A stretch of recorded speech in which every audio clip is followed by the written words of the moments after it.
infrastructure is crumbling this evening as the Nintenbyte Podcast continues its unprecedented rise. In cities across the globe, fans are rioting. The Pentagon has issued a statement describing the Nintenbyte Podcast network as a pixel-based prophecy. Some say the rise was foretold, others say it's just a really good podcast. We're talking twisted nipples, milk, and a sock puppet who doesn't talk. It's dangerous to go alone. Watch this.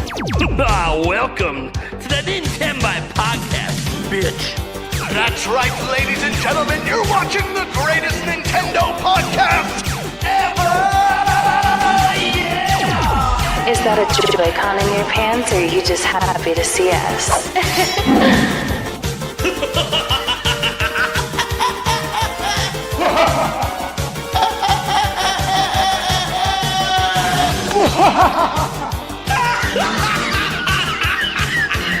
Shut up! Now feel the power. Everyone, do you feel that? Oh my god, I feel it! I feel it too, Gamer. What is it? It's the power of our podcast. I feel it! This is rad, Nintenbyte. So rad. Power.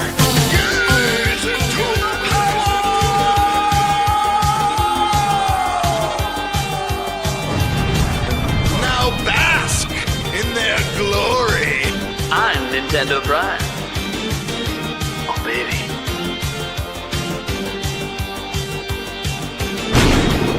I'm Thunderstash.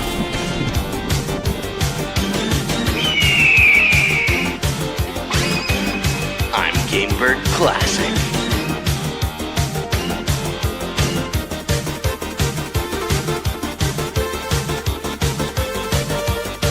Nintenbyte rules. Let's rock. Hey everyone, welcome to the Nintenbyte Podcast, Season 3, Episode 8. We got a jam-packed show for you today. You might notice we're missing a certain silent but deadly, the Spice Lord, Eric Moore. He's checking out today. He's got a thing called a job. I don't know what's wrong with him. He should just be podcasting full-time or something. Anyways, so he'll be back next week as far as I'm aware. Otherwise, we got a jam-packed panel here, and we got a lot to talk about. So let's go around the room quick, introduce ourselves. Let's start at the bottom right with Mr. Robot Joe.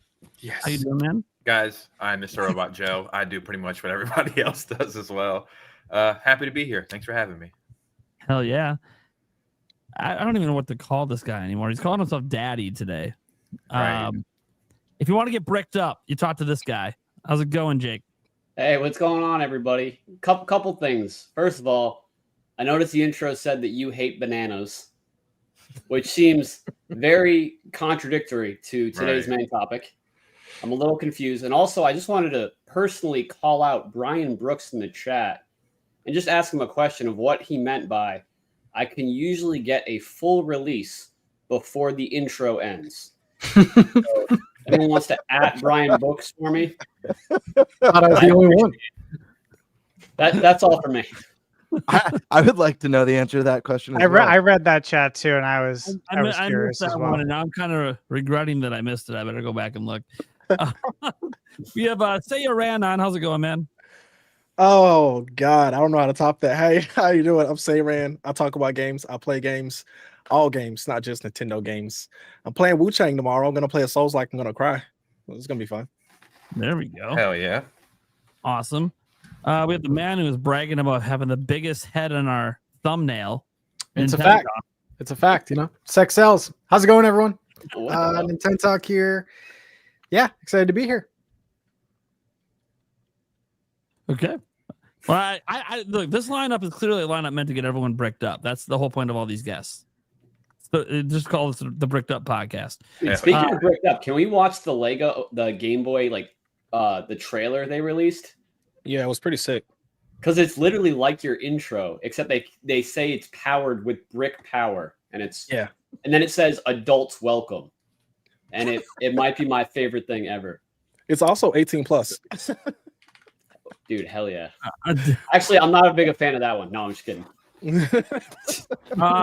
Maybe is Lego going to get mad? Sometimes they get mad when you I don't think so. For an ad? For like a straight up ad? It's like Yeah, 30 seconds. I put a trailer for one of their like this announcement for the Zelda one, not the one that leaked. I put the actual like. Oh, not worth it then. People can watch it. Oh, really? Right. That's crazy. Yeah, they got mad at me about it. And I'm Like an image or I'm something. not doing this as a joke, but I have milk and I really want to drink it. So I've been regretting reaching for it on camera, but I just wanted to clear it up. Okay. Well, I guess that's man. clear now. All right. The Stash Man's here. What's up, everybody? Busy week as always. A lot of video games to play. WWE came out today. It looks great, dude. Yes. Who cares? Mario Party's coming out tomorrow. Who cares about Yeah, WWE? Mario Party tomorrow. That'll be fun. Mm. But yeah, my biggest takeaway with WWE though was how good it looks and how good the performance looks. Very nice. Good to see. But yeah, busy week. Lots going on as always. Happy to be here. Awesome. Then we got Gamebird Classic. What is up? Happy to be here. It's another Wednesday.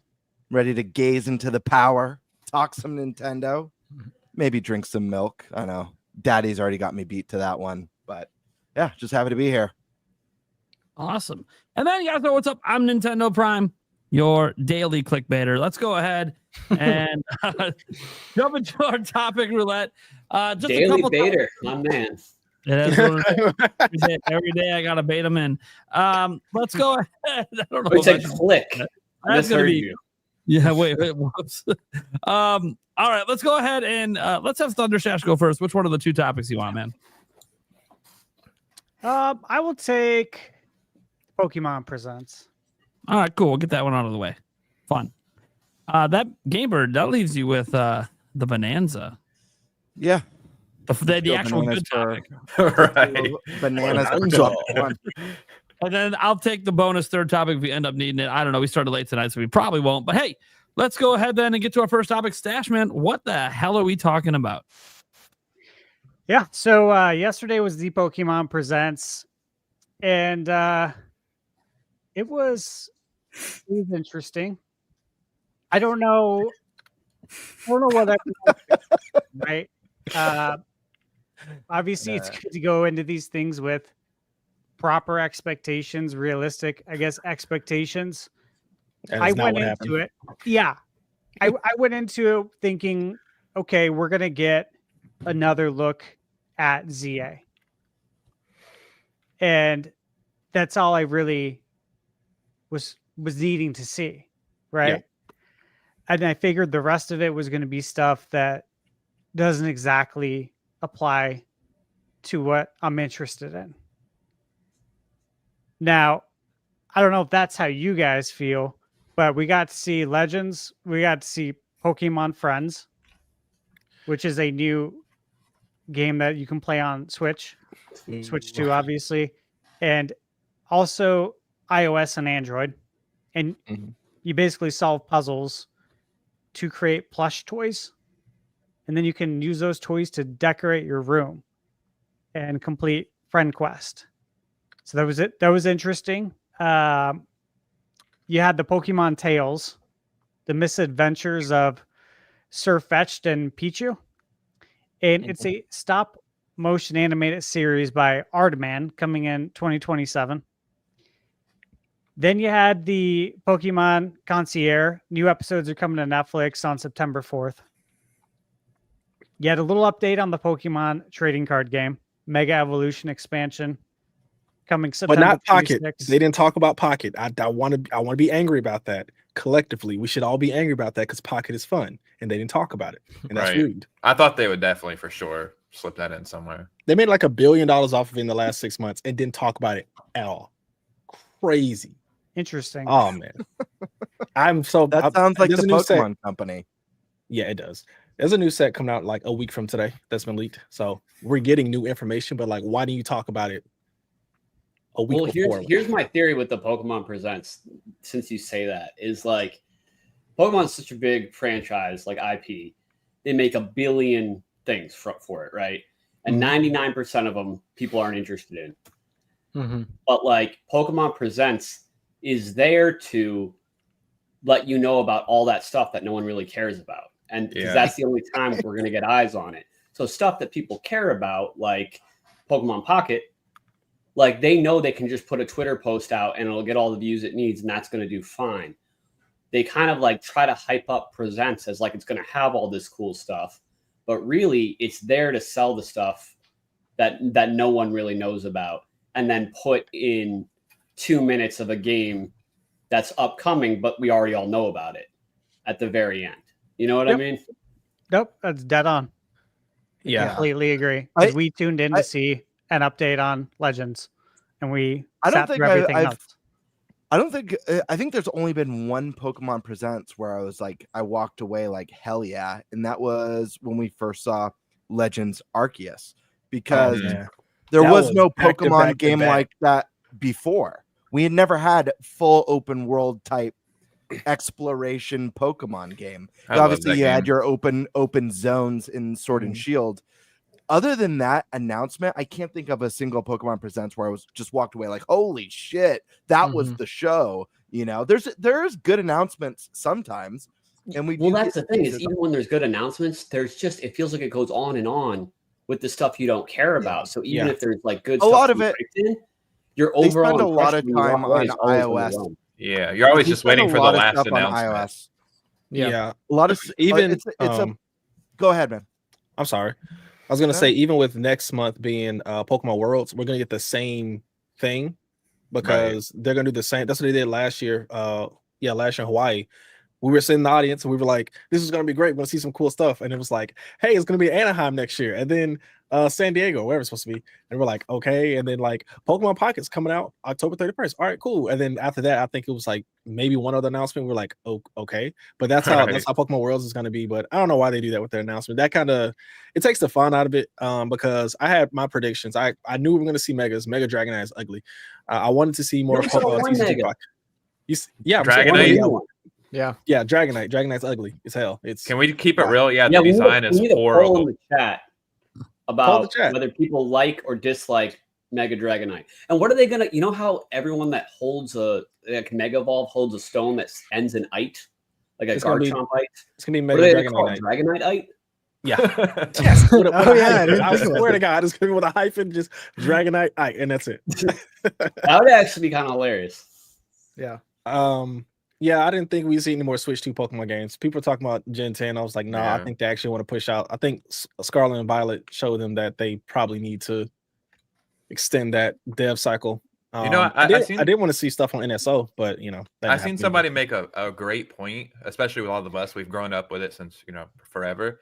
They said that mobile Pokemon games killed the Pokemon spinoffs. And I think I was like, oh my God, they're right. Ever since the Game Boy Advance, whatever, Mystery Dungeon. Here's what's weird about this, because I was expecting this, and I'm glad the trading card Pocket was or is it Pocket or Go? I forget. Is it Pocket? TCG Pocket? Yeah, Pocket. Yeah. I'm glad you mentioned Pocket earlier, because we saw it in this presentation, parity between the iOS games and Switch. We're getting that with Pokemon Champions, Pokemon Friends.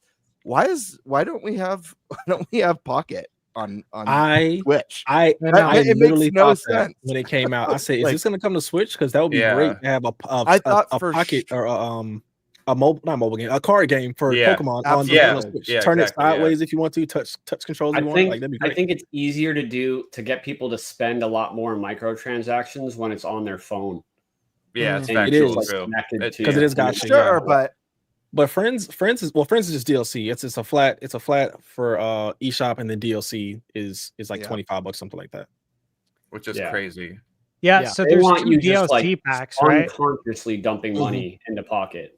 Yeah. And how much was the DLC? Was it 20? I think it's like $25 or 29. Like 25 altogether if you get for Friends. For Friends, yeah. But see, Friends could be a Pokemon Troze. You remember Troze on the DS and Game Boy? I think it's Game Boy too. Yeah, that's what Friends could be, and I expected that level of like challenge or like appeal. But you're right. Maybe the mobile games did kill Pokemon. Yeah, I mean, they started making money off of it like that, and the gacha mechanics, and You know, It's a thing now of that the you past. say that, you're making me realize that that's kind of true with all video games. Like there's Oh, so yeah. many mobile games made today that are stopping franchises from making like those side games. Right. And that's kind of sad. It's really sad. Yeah, when I seen that, I was like, oh shit. Yeah. Damn. Whoa, not all Pokemon is trash. Just the Pokemon Presents. Let's relax. So Relax, just Janky Kong. to clarify, the Pokemon Friends DLC is $9.99, Okay. and For not all the three DLC. packs? The game ba- is let me Game, clarify. the game. Okay. The base game is $9.99. Yeah. You can buy individually Puzzle Pack 1 for $14.99 and Pack 2 for $14.99, or you can buy them bundled together and save $4. You can get it for $25.99. Yeah. I played a little bit of it. It's fine. It's very easy, like Very easy. very easy. And that's it what I looked took from geared it. towards Yeah. the Yeah. younger audience. I thought from the and it has that Pokemon Yeah. like gotcha mechanic where it's like you're collecting the plushes, but there's rare plushes that you can get. The DLCs do add quite a bit of content, though. I think between the two DLCs, there's like 10 mini games, 80 plushes that they add. So it's a decent amount of content, but it's just kind of like, I don't know. Is that really what we want? I threw it on my kid's iPad. I played like 2 puzzles, and I just threw it on my kid's iPad and said, "Hey, here you go. Here's a new puzzle game." Because I want him in some puzzle games. Yeah. Yeah, I think it's good for kids, and I think Yeah. with the Pokemon Presents, they did a good job illustrating, right? That it's for kids. It showed a kid playing it. Yeah. With the mom hovering over the kid watching him. Pokemon Champions. That was the other thing that was announced. Or I shown. love that it's going to be a flat, like it's not going to be a free to play game. It's going to be a paid game. I love that. That is great. You can't buy. I don't know if you guys pay attention to competitive, but you can't buy points you need to change the stats for different mons. You can't buy any. So that stuff was a grind on the actual games. And having Champions simplify that process, just like Showdown does, but Showdown's free. It's on a browser.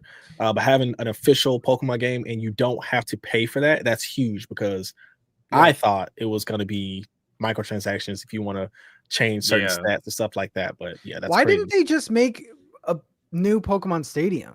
That's what I thought about. Because Pokemon Stadium would be more of a game. Yeah. Than this. That's- This is that an was my iPhone takeaway. game that Well, like add home all the integration. modern Pokemon games kind of have Pokemon Stadium built in with the online battle.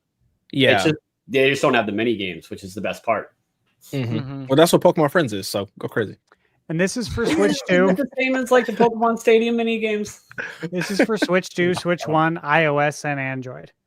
So I feel like this is a way to have not so much a rebranding, but a separate brand that can cater to both Switch and mobile phone users together. Whereas Pokemon Stadium is literally for Nintendo consoles. I think also they wanted a simplified platform for competitive. Competitive exploded. I think they announced in the presents that on Sunday I'm going to Pokemon Worlds next month, but on Sunday we're going to be in an actual stadium because there's just going to be that many people that. They did say yeah. So I think this is going to be a way for them to simplify that process because like even at games or at events, there will be people on a Nintendo Switch 1 and Switch 2. It'll disconnect. I was in New Orleans for a regional and there was disconnects happening all the time. And that happens. That's just a part of the game. But I think they wanted this new platform to simplify it going forward. And they can just add whatever they want to it. It's not that you can't compete because you don't have a Nintendo Switch 3 20 years now, however long it's going to take them. If you have a phone, you can play the game and it doesn't matter which Switch you're on or what version of what game you have. You can import. You can unlock mons, but they did say it's going to have home integration, send your mons over, things like that. But I think that this is just for competitive in that way. And of course, if you are someone who just casually likes Pokemon battles, you can just do it. Totally. How sick was New Orleans? I love NOLA. I drove. I'm 4 hours from it. I live in Alabama, so I just drove New Orleans. I love New Orleans. It is. I love it too. It's a great it's a time. sick city. The first time I went, the second time I went, first time I was in college. Second time I went, I got very, very drunk. I woke up and I was like, why am I naked? It was great. You said you were naked? I woke up naked in my Airbnb bathroom on the floor. Oh, okay. That's probably the best place to wake up naked. With beads around them.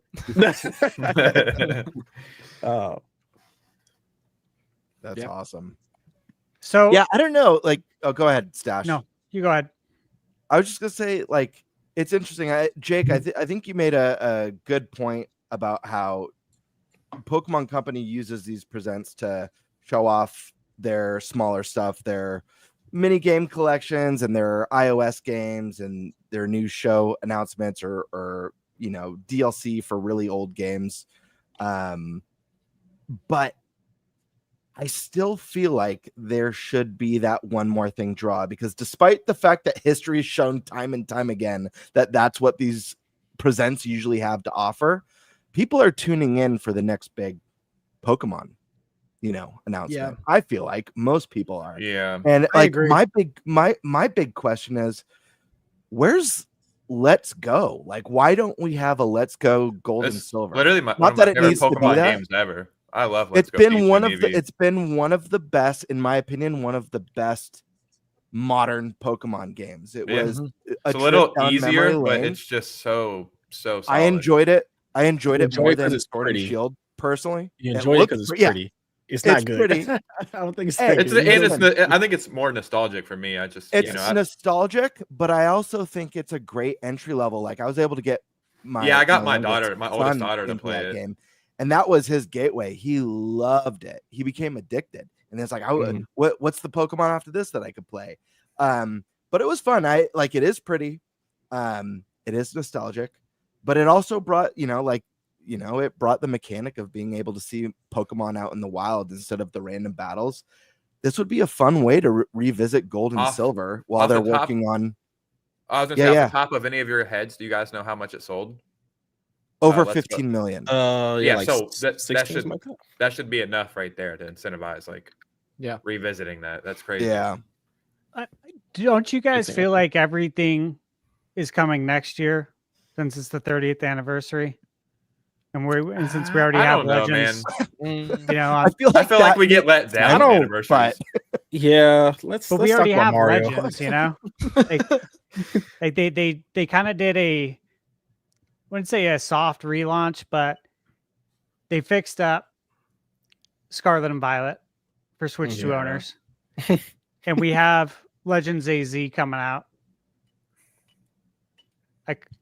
So looking at next year, I feel Probably like get a we have special enough edition. right now to where at the next presents, that's when you can announce it, or the next direct. Yeah, I think it gets announced in a direct, or if something like that. I think it.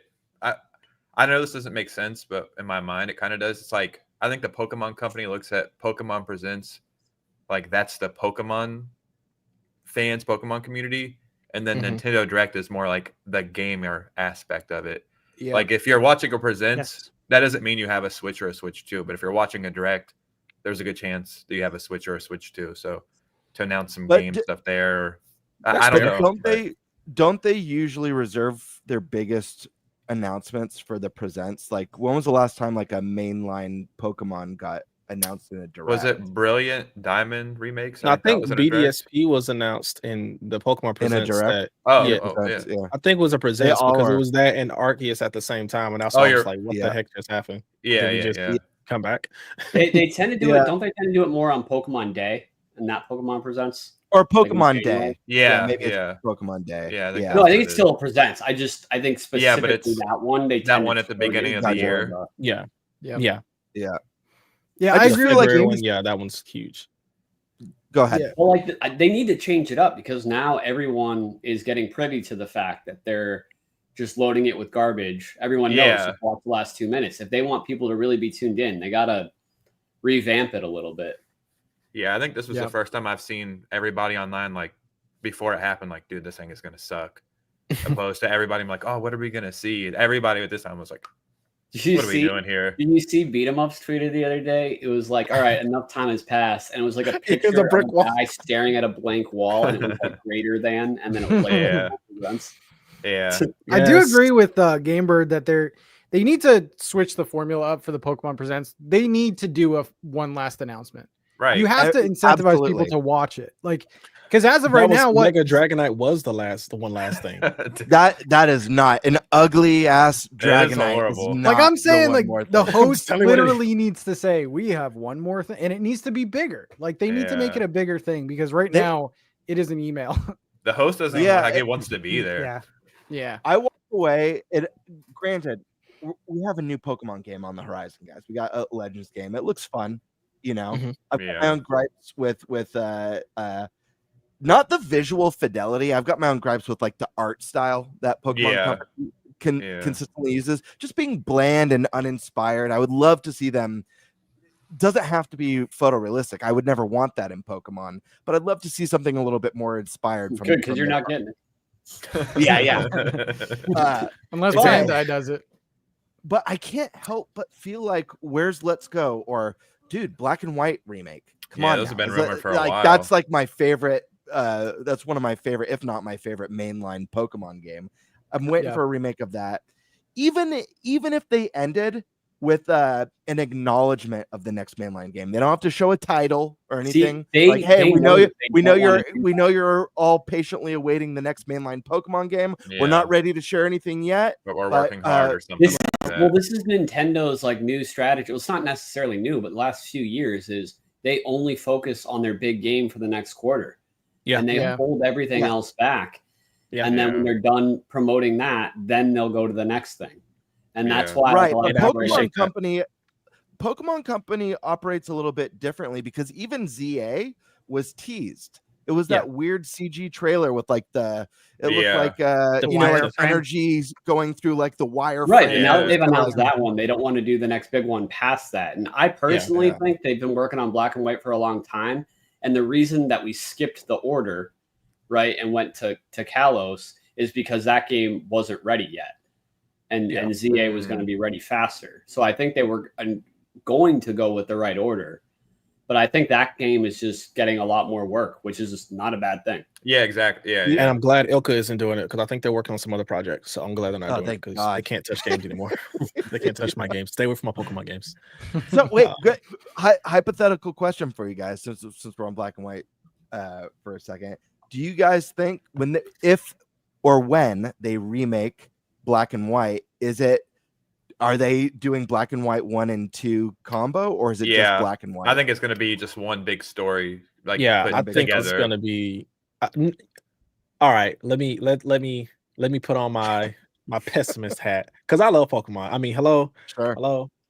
Right. I'm going to Pokemon Worlds. I'm spending money to go. I live in Alabama. I'm going to California next month. I promise you guys. But let me put on my pessimist hat. They're going to remake 1 and give you the Pokedex from 2. That's what's going to happen. They're going to remake Black and White and then give you the Pokedex from Black 2 and White 2. And then and that's it. That's it. Because they're going to be like, well, people care more about the story. The only reason I really like Black 2 and White 2 was because of the Pokedex. Story. Let's just combine them. Yeah. I think they at least add some kind of like third story thing. You know what I mean? Like, even if it's not like a full game worth, but like something extra. Yeah. What do you think they call They it? did that with Alpha Sapphire, Sapphire, right? Omega Yeah. Ruby. Yeah. They added in the. That is some Emerald stuff, but they didn't add the Battle Frontier, right? Nope. Like the No, I thing don't that think people so. really like. See, that's what I'm saying. That's what I'm saying. But that Battle Frontier wasn't in Ruby or Sapphire. It was only in exactly. Emerald. Yeah. Exactly. Do you think they would go like the 3D from Let's Go Pikachu and Eevee, or the 2D from Diamond and Pearl remakes, like that art style? Probably going to be like something in between. The sad thing about that is that it likely will not look as pretty as the pixel art from Black and White. That looks fantastic. Yeah, it's fantastic pixel art. It's Just timeless. HD2D. It's timeless. Yeah. I think as much that as they you think guys pixel art can't sell, but it don't can like when you're Pokemon. So. The Diamond and Pearl, I liked that they at least tried to stop being 3D about everything and like try to give us that 2D back. Yeah, I agreed. And I then would people, like it if they I would didn't dislike some it. mainline 2D stuff. Honestly, what was not the big, way Ilka went about it, because that the big pushback was that it was just exactly, they didn't add anything new with it. Diamond and Pearl. Well, it remakes. was missing content. It was missing yeah, it content didn't have from anything with Platinum, the Platinum, good right. stuff that Okay. Platinum They gotta fixed a lot stop of doing what the they messed remakes up. of the original versions and not the Yeah. third version. Like, I get they want to. I'm telling you, but still base it on the best version. You know, Right. you can Right. call Right. it Diamond and Pearl, but just base it on Platinum anyways. You can Right. split up the decks, whatever, but that's just doesn't make sense to me. Sure. But that's the last generation to have a third game, so that's why.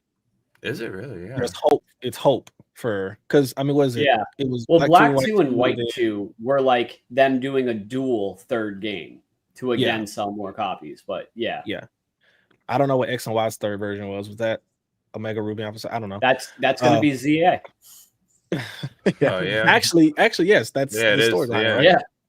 Right? I don't know. I think they're gonna pick the worst route possible that pisses everybody off, and they're gonna be like, "You're gonna buy anyway." So, and I am. Yeah, me too. Yeah, no, I'm happy to be doing it. I love Pokemon, man. Well, let me jump in real quick to some of the new details that dropped for Legend ZA, since that is primarily, I think, what a lot of us are excited about. So, as detailed on Nintendo's website, so during the day, trainers can explore the vibrant city, find Pokemon in wild zones, where they may encounter strong wild Pokemon known as alpha Pokemon. They're larger than their regular counterparts, have glowing red eyes, and are particularly powerful and difficult to catch.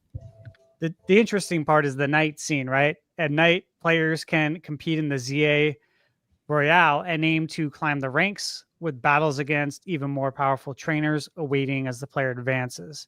So what did you guys think about this day and night cycle and how you can only do this Royale at night? Do we have any input on that? What kind of cycle this would be? How long it might last, the day and night? I got a follow-up question to that for everybody on the panel too. The battle system, we can get to it later, but I do want to just acknowledge the battle system so we can talk about that.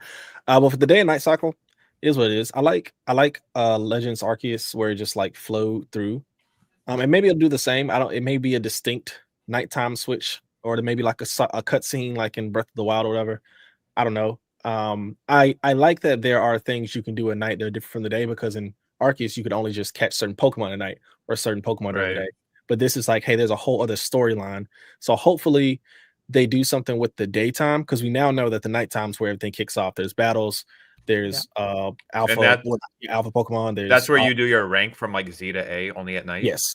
Yeah. Okay. So during the day, hopefully give me the story, sure, but if you're not going to voice act it, don't give me too much story. But give me the story, and then also give me something else to do during the day, and I think it's fine. Yeah, I think in the day they're going to have you doing all the little side quests and the all the thing they were showing in this last presentation, but I don't know yet.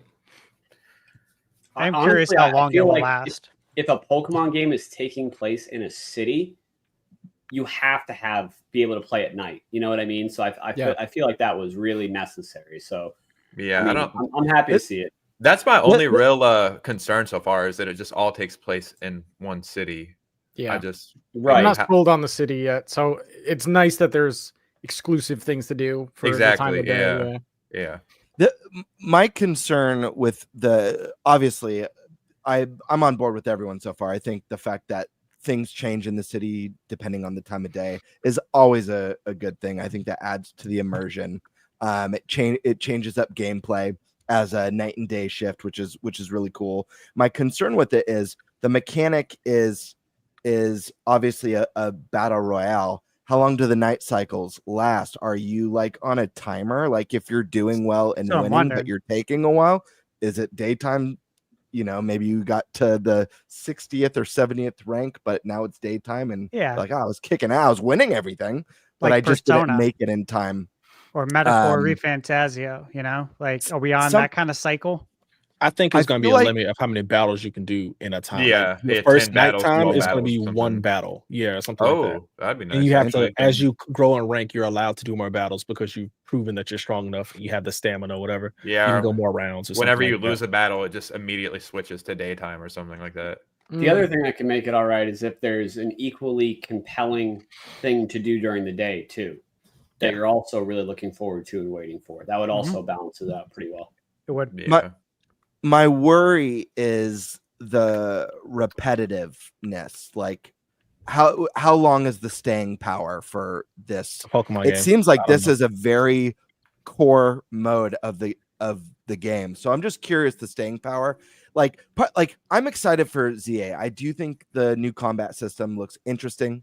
I think it's cool that there's a populated city. I do have reservations about being stuck in the city, but having a more populated and lived-in city is an appealing thing to have.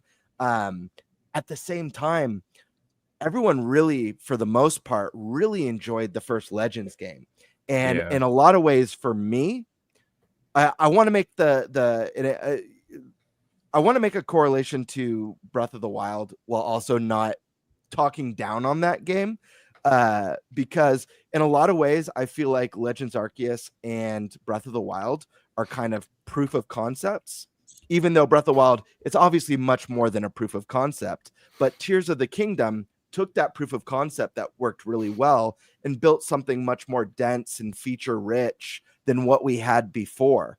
I was kind of hoping for that with Legends, but they're really reinventing it again with this game. I felt like one thing that would have made Legends Arceus a much better experience was the inclusion of gems, which didn't exist in that point in the lore.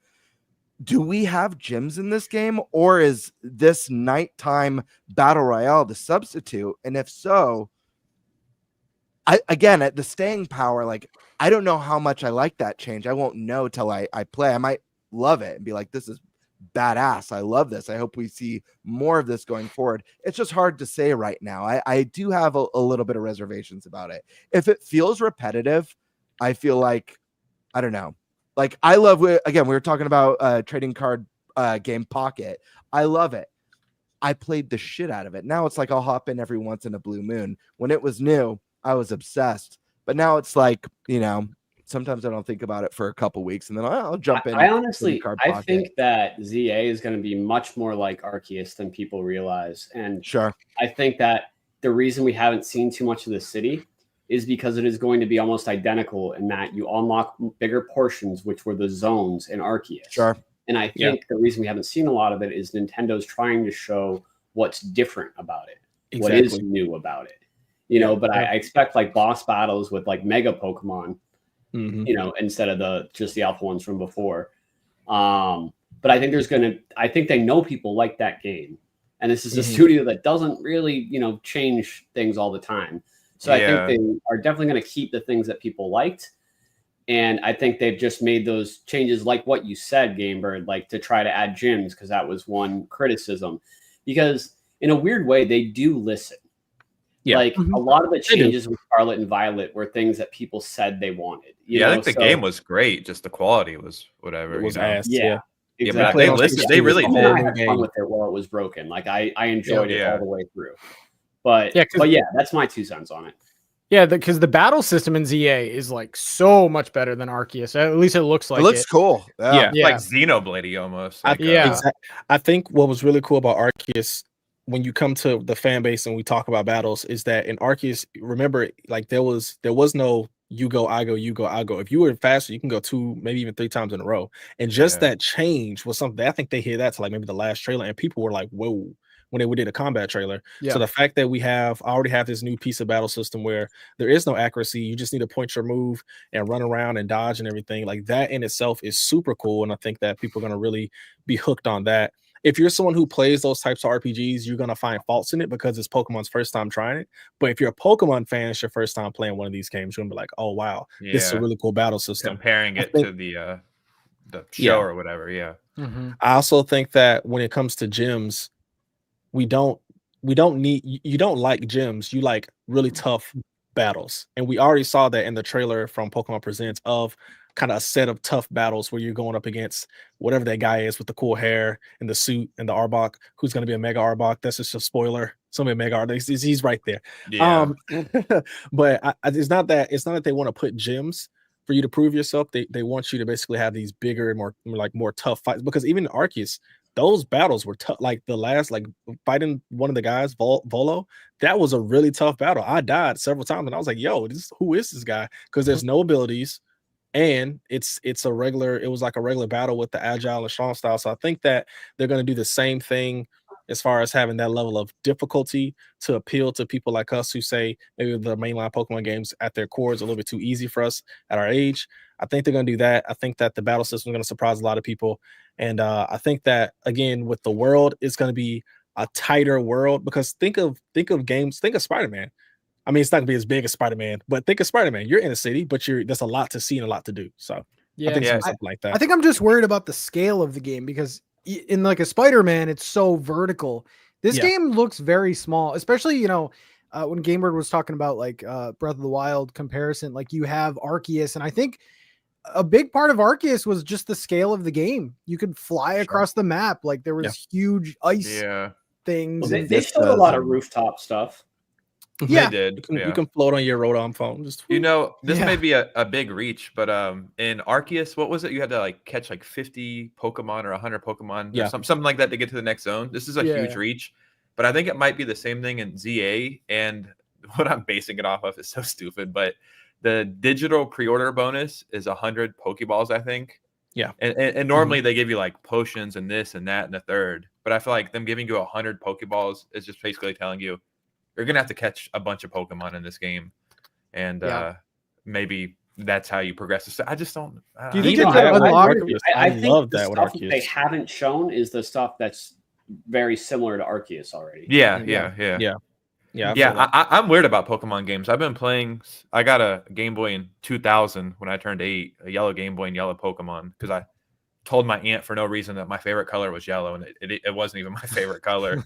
I was just trying to be cool around other kids and said yellow. But I've been playing Pokemon since then, and since then, it's probably not a good thing. But every Pokemon game, I catch like 10 Pokemon, and that's it. I get like my 6 that I like, and I beat the entire game. Arceus was the first game where I caught as many Pokemon as possible, and you had to swap them out. And I enjoyed it though. It kind of forced me to do that. So it was something. How do you guys feel about the catch zones? That's weird. I don't understand it 100%. So is that the only place you catch Pokemon? You can only catch Pokemon in certain catch zones because the rest of the city is for humans to walk around, talk, storyline stuff. See, that I don't know if I'm a fan of. I'm not. Well, to me, it's like the same as the towns in Arceus. Like you couldn't catch Pokemon in the towns, but because it's one city, they just just one town in the whole world. The singular town. Yeah. I was just but even at the camps, you had to venture away from the camps to go catch more Pokemon. So you would always come back to the camp, huh? You always come back to the camp. Yeah, I haven't played it since the month it came out. Wow. But I don't know. It could be a problem. All I remember about Pokemon Legends Arceus was I loved the Pokeballs. They were like so primitive looking. Yeah, so cool. They're my favorite Pokeball. They're so they cool, were little so firework cool. that shoots out. Yeah. We'll see. I think did they show crafting at all? Crafting was a big part of Arceus. Whoa, that is something I'd never even thought about since Arceus. Yeah, you had to like make Pokeballs and you had to make everything. Yeah, they didn't show crafting. Potions. I could definitely see it though. I feel like they're leaning a little bit more on the RPG side of the. I know it's always an RPG, but it seems more of like a, for lack of better words, like the battling system is Xenoblade style. I didn't understand correctly, so if y'all could fill me in, it's like the attacks have different damage now, or you can level up your attacks or something. Like different damage, Pokemon cooldowns. Yeah, cooldown. Yeah. I seen like it was like Whirlpool is like level something. Any down. added RPG mechanics are a welcome addition to me. I like that a lot. I'll tell you the biggest win from this Pokemon Presents really quick. Biggest win for in the ZA trailer today was that you could put normal clothes on your character. I'm so sick of being stuck in like the dumb student shorts, outfits, like the ugliest shorts ever. I'm like, why? Why do I have to wear these dumb shorts and a bucket hat the whole time? Dude, Scarlet and Violet outfits were like they were trying to make it like uncool. Yeah, it's like not just Scarlet and Violet, but that is a great example. My God, those are trash. I did like the customization, and even the one character who's a fashion designer, Navina, just like I like that. I was like, that's a really interesting outfit. I really liked it, and I think there's some creativity to it. And then, Prime, are you raising your hand because you want us to shut up? Okay, I'm sorry. Nate, go ahead. No, I was waiting to get called on. That's all. I haven't said anything about any of this for 45 minutes. Jump on in. The water's fine. It's open mic tonight. Listening to you guys talk about ZA because I have literally no excitement for this game. You don't have to. I loved Arceus. Loved it. Is it Arceus or Arceus? It has to be Arceus, and here's my reasoning. Arceus. Gold jacket, green jacket. No, there's gives a shit? a reason. There's a reason. Because if it was called Arceus, that means the device you get at the beginning of the game is called the Arse phone. And there's no way Pokemon Company gave the player the Arse phone. His Arse You know what phone. I mean? Yeah, no, you're probably right. That's proper logic. I'm the worst person for pronouncing things. So also the worst at remembering the ending Ocarina of Time. That's right, self-burn. All right. But no, when I'm talking, look, I want to be excited for this game, but I haven't been since they've shown it off, and I'm still not. Like, I hear you guys talk about a lot of assumptions that all these things are gonna carry over from Arceus. It's cool. I think Pokemon, obviously, they like to keep things that people like, but it's also still just an assumption. All that stuff is there, like is crafting back. They haven't even hinted at it, not even shown a small, tiny hint that it's even in the game. And this is a company who's maybe their least exciting things they ever do are cities, and they haven't shown me any reason to even be excited that we're even in a city in the first place. Like, to be fair, Prime, I have no assumptions that any of that stuff's returning. Those are things that I'm concerned about. So yeah, like I worry about the things that might not be returning. The catching zones don't seem nearly as exciting as when we were actually out in the world catching Pokemon. And I still don't know why that decision was made when there's clearly a world all around the city that they could have used for that, and they're just choosing not to. And I want to believe that they can revolutionize. Like, the thing that I was most excited about before they showed us the game was, okay, they're gonna Legends Arceus the actual city, right? The last thing was the world. We're gonna make all these changes to the world and how these mechanics work in the world, and that was cool, and I loved it. Now I'm like, oh, now they're gonna revolutionize the city, and yet I'm sitting here. The game comes out in a handful of months, 3 months from now, less than 3 months actually, and I still don't know what I'm supposed to be excited about this city for. What's the point of the city at this point? I don't even know what the fuck we're doing in it. We're catching Pokemon, and we have our gym battles or whatever the hell they're doing. That's fine. They brought that back. Okay, what are you changing about the city? Because, like, outside of just making it so now we catch Pokemon in the city, what the fuck's the point of this giant city? Like, we open up these new zones, and I get it's going to be like a story thing, and maybe they're hiding a lot of stuff. But I literally, every time they show the city, I don't see them doing anything in the city. Like, there's nothing new happening. Well, are you supposed to be building the city? Maybe that was the theory. We don't know that there's like story. I could see it being a thing where you're doing quests, and as the story progresses, like maybe scaffolding disappears and parts of the city are more complete. But that's not something that's actually been shown. Confirmed. Yeah, they haven't confirmed any of that. And that's my other thing is, like, maybe each new zone is just the world until you complete the storyline and build the city in that area. Mm-hmm. That could be it. That's being very generous to make that assumption. Yeah, it's being very generous. Like, they've shown maps of it, like in the game, you can see like times when they're around a table and there's like a map, and it's like, okay, but the city looks like it's done. So, and the weird thing was in Arceus, we actually kind of were building up that town. Yeah. Throughout the game. So we already kind of were doing that. So I thought this game would end up being this game that revolutionizes a big city, because it'll be the first time we've really had a truly big city in Pokemon. Or you're going to revolutionize how this all works, and we're going to be there to construct it. And there's going to be like a billion different things to do in each section of the city. And right now, I don't even know what the fuck I'm doing in the city for. I never finished it, but I know some of the characters are the same. Is the story like a continuance of X and Y? I know it's like way in the future. Yeah, but it's that same thing. It's the same universe, just way in the future, from my understanding. Okay. I don't know if Pokemon does this, but do you think we see a closer look at this game? Do you think they have a direct for it? Yeah. I don't think I have a direct. I just think they're going to do I don't know, the trailer or something like that. Oh, like a big overview. We've had a lot of trailers for this game. Like, we've seen this game a lot. We've only seen like 3. The first trailer was showing it off. We knew that the second time we saw a trailer where we saw Megas was coming back and they were doing the climb. This trailer we saw Mega Dragonite. We still haven't seen much of the game. I mean, I need them to explain it to me like I'm 5 years old. I need to. Buddy, I hate to break it to you. I mean, without really showing a lot. Yes, exactly. Yeah, exactly. There's a reason for that. It has to be. But that's my concern. Is like with Arceus, they showed a lot, and that's what the game was. And they showed a lot, and we're making assumptions about everything else. And I'm really concerned that what they showed is just what the game is, and that nothing they've shown makes me excited besides the new battle mechanics. But they Everything haven't. else looks worse. But the thing is, they haven't shown what the game is. Like, we have no idea what that's you know what I thing. mean? What if that So, is what like, the game? it could be really bad or it could be good, but like they just haven't shown it at all. So no matter what it is, they haven't shown what the game is. Yeah. Regardless, it's selling 15 million. So who cares? What do you mean? Yeah. They explain who the bad guys are doing, what they're doing. That's obviously what we're stopping. That's part of the story. That's why we don't know that. You know, About bad guys and why they don't like us. So that whole thing. I think it's safe to assume, though, that a lot of these features are coming back simply because it's in the Legend. This is a new series now. Like, I feel like a Legends game has a certain level of expectation now. Yeah, So, it's a mega series. Well, I mean, But here's the thing again. They it's like not, to recycle stuff. It's They not. wouldn't They're not get rid building of the on. majority of what people liked about the first game.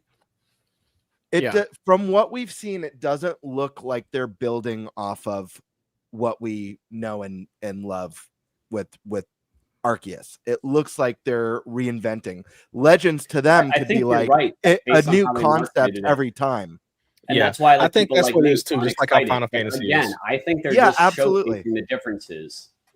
Maybe, and you might be right, Jake, but it is possible that they might want Legends to be like you just said, like Final Fantasy, where it's something different, it's something new every time you jump into a new Legends game, which is cool. Like there's nothing wrong with that. It could end up being way better than Arceus. We have no idea. That's the big question. Is this a step backward or is this a step forward? Are people going to be saying this blows Arceus out of the water, or are they going to be saying why toss out what already worked so well when you could have just built upon it and made something even better?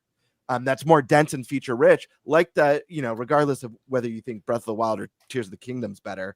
There's no denying that Tears of the Kingdom is more Breath of the Wild, but more dense and feature rich. It just is. Yeah. It also used the exact same map, albeit with the underground. Yeah. But you know what I mean? So, but also here's a question I have for everyone. Do we think it's a missed opportunity that there is no special edition Switch 2 console? Absolutely. I wasn't gonna buy it, but still. But I understand why they're not. It's technically a Switch game. Yeah, so it's a special edition Switch 2 console. Also, it's too close to game. launch. It's too close. To Yeah, launch. I agree about also for sure.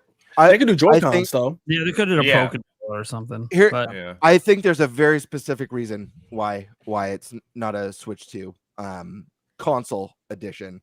Is we don't know what Nintendo's big holiday game is this year. There's no November game. We don't know what the Switch 2 exclusive holiday game is. And that's a great title, whatever it is, whether it's a Luigi's Mansion, whether it's Mario Maker 3 or whatever it could potentially be. I think it would be wise to make the big holiday one a bundle. I hope they do special edition Metroid grips, like mouse grips. Oh yeah. That'd be sick. Oh, yeah. Oh man. Yeah. You're a smart guy. I like this kid. Nate. Okay.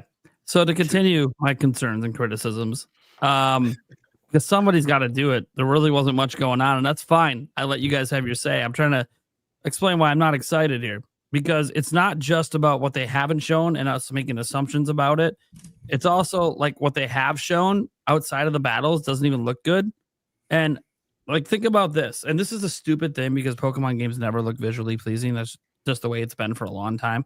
But the game only takes place in a city, and pretty much all the buildings are flat textures. Yeah. And that's bad. That it makes me feel like I'm not in the city. I don't want to hear art style shit. There was more textures in the town in Arceus. There was actual depth to the buildings in Arceus on the sides of the buildings. I was actually like thinking I was imagining that. Then I went back and loaded up Arceus. No, sure as shit, that small town with those buildings has more architecture and 3D objects going on with it than this game. That's literally nothing but a city. It literally feels like somebody just basically went into like Unreal Engine. I know that's not what they're using. And they just drop blocks and then put flat textures on. And there you go. There's your game. It just, in a game that's literally just about the city, they can get away with that in something like Scarlet and Violet, but this isn't Scarlet and Violet. And even then, Scarlet and Violet's big city had more going on. I I don't know what they're doing. Like, this game is just about the city. The city itself should feel and look like a city. Yeah. Scarlet and Violet, you couldn't even walk in the buildings, but yeah. Well, we don't even know if we can walk in the buildings in this game either. You can barely walk in the You game can't. in Scarlet. You can at least walk in the hotel. They showed that. You definitely can't. To be fair, we don't even know. Like, there could be all these buildings, and half of them we might not be able to go in. And if we are, it could be like That the could same be true, shop yeah. on repeat. That in is each true. section. You can't go in the buildings. I guarantee it. Pokemon games are not about the buildings in the world. They're about the Pokemon. That's what sells the game. I don't give a shit about the window. I can run around my Pokemon and dodge in real time. That is appealing as a Pokemon fan. I don't care about the window. I saw that video. I saw the video you all thinking about. Care about Oh, the what's window the- either. Actually, But I it don't wasn't care about that. the window per se. It's about the whole fact that the game is just about a city and it doesn't look like a city. The game is about Pokemon and Megas are back, I'll be which is right the back. most I'm popular still listening. concept. Then get rid of the city and drop us on a flat plane. What's the difference? You wouldn't pay 60 or 70 for that. I I'm have not to give paying you 60 or something. 70 for this. I'm not paying it for this. Look, I'll not here to disagree. defend Pokemon. I say I'm the just world is saying. very important. The It's world not. building the world building matters though. It matters, but it's not that important. That's not like when we played Scarlet and Violet, when Pokemon fans were excited about is that Pokemon with the metal coat like Magnemite, like they actually had a sheen to them in Scarlet and Violet. That was exciting to Pokemon fans because Pokemon fans care about Pokemon. They care about characters and things like that. That's why there's returning characters. You got different characters. You got AZ, who's going to be one of the main characters, and he was in the older games. So like you do have people and world building, but that's all through lore. It's not through this building you can walk through. Like that doesn't matter. It doesn't matter that the bricks are smushed because I'm gonna be running around with Chikorita. I'm gonna be looking at my feet and running around with Chikorita. I'm not looking up saying, oh look, I'm not doing that. I did that in Tears of the Kingdom. I did that in Breath of the Wild, but this is a Pokemon game. It's a different experience Why because is it's there about so much detail in the buildings in Scarlet and Violet? They have more detail in those buildings. So why is there they so tried much to have more? some detail. I'm not saying the detail is Listen. better than this game that's just about a city. Yeah. It's about Pokemon. That's my About Mega problem. Man. Listen, City. I know you I'm think it's Pokemon, but it's Pokemon in a city. We're not going anywhere else. This is what I have to look at in the background of my game, the entire game. You're This not is going to the look at that. You're going to be looking at the Pokemon because you need to catch the Pokemon. They're going to be little tiny little dots in your screen, and they're going to be all. Yep. That's what you're basically going to do. If I'm in the zone, there's limited zones in the city. What am I doing outside the zones? There's stuff to do in the city. We don't know that yet. We don't know what exactly it is. Listen, I think world building's important. Listen, I'm somewhere in the middle between both of you guys. It's and I probably, if I had to guess, I don't know for sure, but if I had to guess, of all the hosts on the podcast, maybe I care the least about graphics. I have no idea. It's very low on the totem pole for me with most games. I do care about art style though. Like honestly, I think like I'd love for them to just make a cell shaded. You know, I'd love to see what like a level 5 studios Pokemon game looks like. Just like, you know, just something cell shading. I do agree. I think it adds to the immersion. Yes, the Pokemon are the star of the show. There's no doubt that is the most important part to get right. But to have like a charming and whimsical Pokemon world that you're also running around in with your Pokemon, I think does add to the experience. I think it's something that regardless if it's at the top of your list that every Pokemon fan would appreciate. There's someone who on Twitter took Pokemon and did 3D models of them using, I forget the name of the artist. The artist who did the original concept art for Pokemon and made 3D sprites out of them using that concept art. And it was stunning. And all it was cell shaded Pokemon.